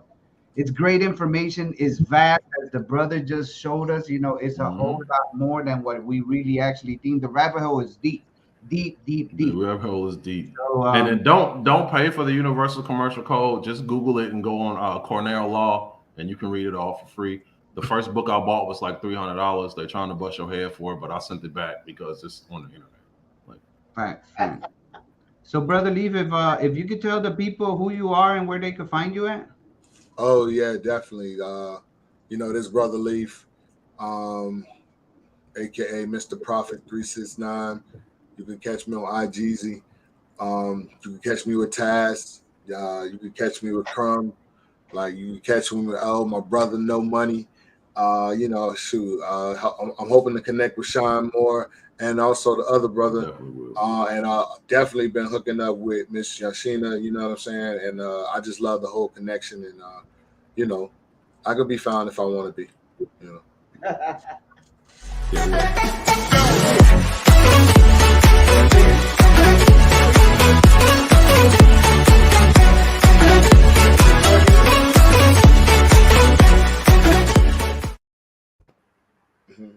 That's right. Most definitely, most definitely. Thank you for that, brother. Brother Sean, it was great having you here. Sister Yasini, you have any closing statements? Sister? See on mute. She muted. Yeah, you're muted, sis, if you're talking. We can't hear you if you are talking. Ah, There we go. how, okay. Yeah, it's Great like there was show, a great show, great deal, great guest, great host or co-host. This is this is going to happen again. This is Most going to happen definitely. again. As soon as my nephew say he's ready. I know y'all already ready. As soon as my nephew Mhm. study what he got to study and say, let's run that back. It's on. Right. Got you. Tash, you the hostess with the mostest. I like it. Appreciate you. Appreciate you. Well, you guys make sure that you like, share, subscribe to all our channels. You can find me under the Taz Show. You can find the sister Yasini on Yasini in the House or at yasiniuniversity.com. Be sure to check out her website. She is also a publisher. She has two books out that you can find on Amazon. I suggest that you go check them out. She is a great publisher, and her books are very intriguing. So go check those out. Brother Leaf as well. I don't know if if it was purpose or not, but I'm gonna throw it out there. You could also find him under the round table on what's the group, The round table. the Yeah, group no, definitely. Yeah. I it's Site is definitely getting worked on right now. It's coming along. It's what's amazing. the Uh, group that you in? What's the oh group? yeah, we definitely got the round table on Telegram. Telegram. Telegram. Definitely, like I say, Telegram. Yeah, check DM me or whatever. I can get you connected in that, and it's basically an investment networking group to where we help people learn about investment, get started, do our best to answer any kind of questions about it, crypto, stocks. And like I say, just help people just understand that just learning more about money and finances and trying to at least buy back Mhm. your freedom in a sense financially is really important. And Mhm. we definitely want to get the site going to where beginners can come on there and get the basics and kind of at least like really this whole concept what we're learning right here is just learning a language. Once you know what every word means, after that it doesn't matter if you listen to a video or you read an article or you Mhm. go read case law, you're going to understand what it means. That's what we're Yep. trying to do with the people with investing is get them to learn the language first. Learn the Mhm. language for anything that you want to learn. After you do that, it's nothing after that. So Yep. that's our goal, and also to let it trickle down, of course, to the kids, to where we can create that real generational wealth and the kids know more about finances and stuff like that. So that's what the website is going to be about, coming soon. So like I say, stay posted. Hit me in the DMs for information on that. We'll definitely stay in contact. And once the site launches, we'll go ahead and make sure we get everybody the website so you can come check it out, tell us what they think. And like I say, we can grow together. We will never claim to know it all, but the little bit that we do know, we're definitely willing to share with other individuals. Most Yes. definitely, most definitely. And if you are looking to interact with him, as of recently, like I said, him and his brother, No Money, they do have a group on Telegram under the Roundtable, as you see in the banner. So be sure to check them out. It's a great group. Very interactive. A lot of the people within the conscious community. We've learned a lot. We've all made a lot of money, brother. I just finished paying off literally today. I just finished paying off my car, like literally Congratulations. the whole damn thing. So it's a ways for me to get to where brother Sean is at, but I am looking forward to it. I am intrigued about the experience, about the journey. This just completely blossomed into something else, brother Levy. We have great things coming up for us, especially when we launch that website. And Yes, sir. brother Sean, we're definitely gonna be able to see you. And Whoa, Gordon, whoa. I'm assuming that's his name. Gordon. I'm sorry if I'm slaughtering the name. What's your name, brother? Gourdin à Crétin. Gordon. Okay, so Gordon. I Okay. hope Yeah. they subscribe to all our No, channels. it's a French expression of saying the the mass you use for the stupid people. Oh, okay. Well, I hope because you definitely have a lot to share and a lot to offer. We appreciate your knowledge and Yeah, I you really, really appreciate this live, and I wanna give thanks to the sister Yashini. Yes. I um When you see I us knew her some couple time ago when she was doing a live on Janus or Yahweh or Yaldabaoth. You see? oh Oh, yeah, so buddy. you a fan, you're a subscriber. That's amazing and awesome. Yep. We And love when you that. see And I'm this really, I'm really, huh? when you see this crew again, come back. Come back Yeah, in. yeah, yeah, yeah, Yeah. yeah, yeah. Definitely check us out. Definitely, I'm really happy to have this discussion with you, and I have to Okay. come back and build a great show again. Thank Thank you, Sean. we Thank we you. Yeah. The You're Taz appreciate welcome. Show, thank Brother Leaf. Thank Thank appreciate you you very for much. Glad I can be a help. presence. So with that said, everybody, we will be leaving just how we came, in peace, you. and we appreciate your presence. If you catch Peace. this later, make sure that you leave us a comment what you think. Tell brother Sean if you have some questions for him, drop them in the comment section. Let us know what you think. Do you agree? Do you Hmm. disagree? It's okay if we don't agree. Sometimes, Hmm. not sometimes, but everybody's truth ain't the same truth. So so we're No. all walking different paths. The thing is, can we come together and agree that all paths are worth it to the person that's walking? You're not in those shoes. So leave that person be and we'll move from there. With that said, I appreciate you, brother Sean, brother Leave, sister Yasini. You are amazing. And hope to see everybody until the next time. We're out of here. Peace. Peace. Peace. Peace. Peace.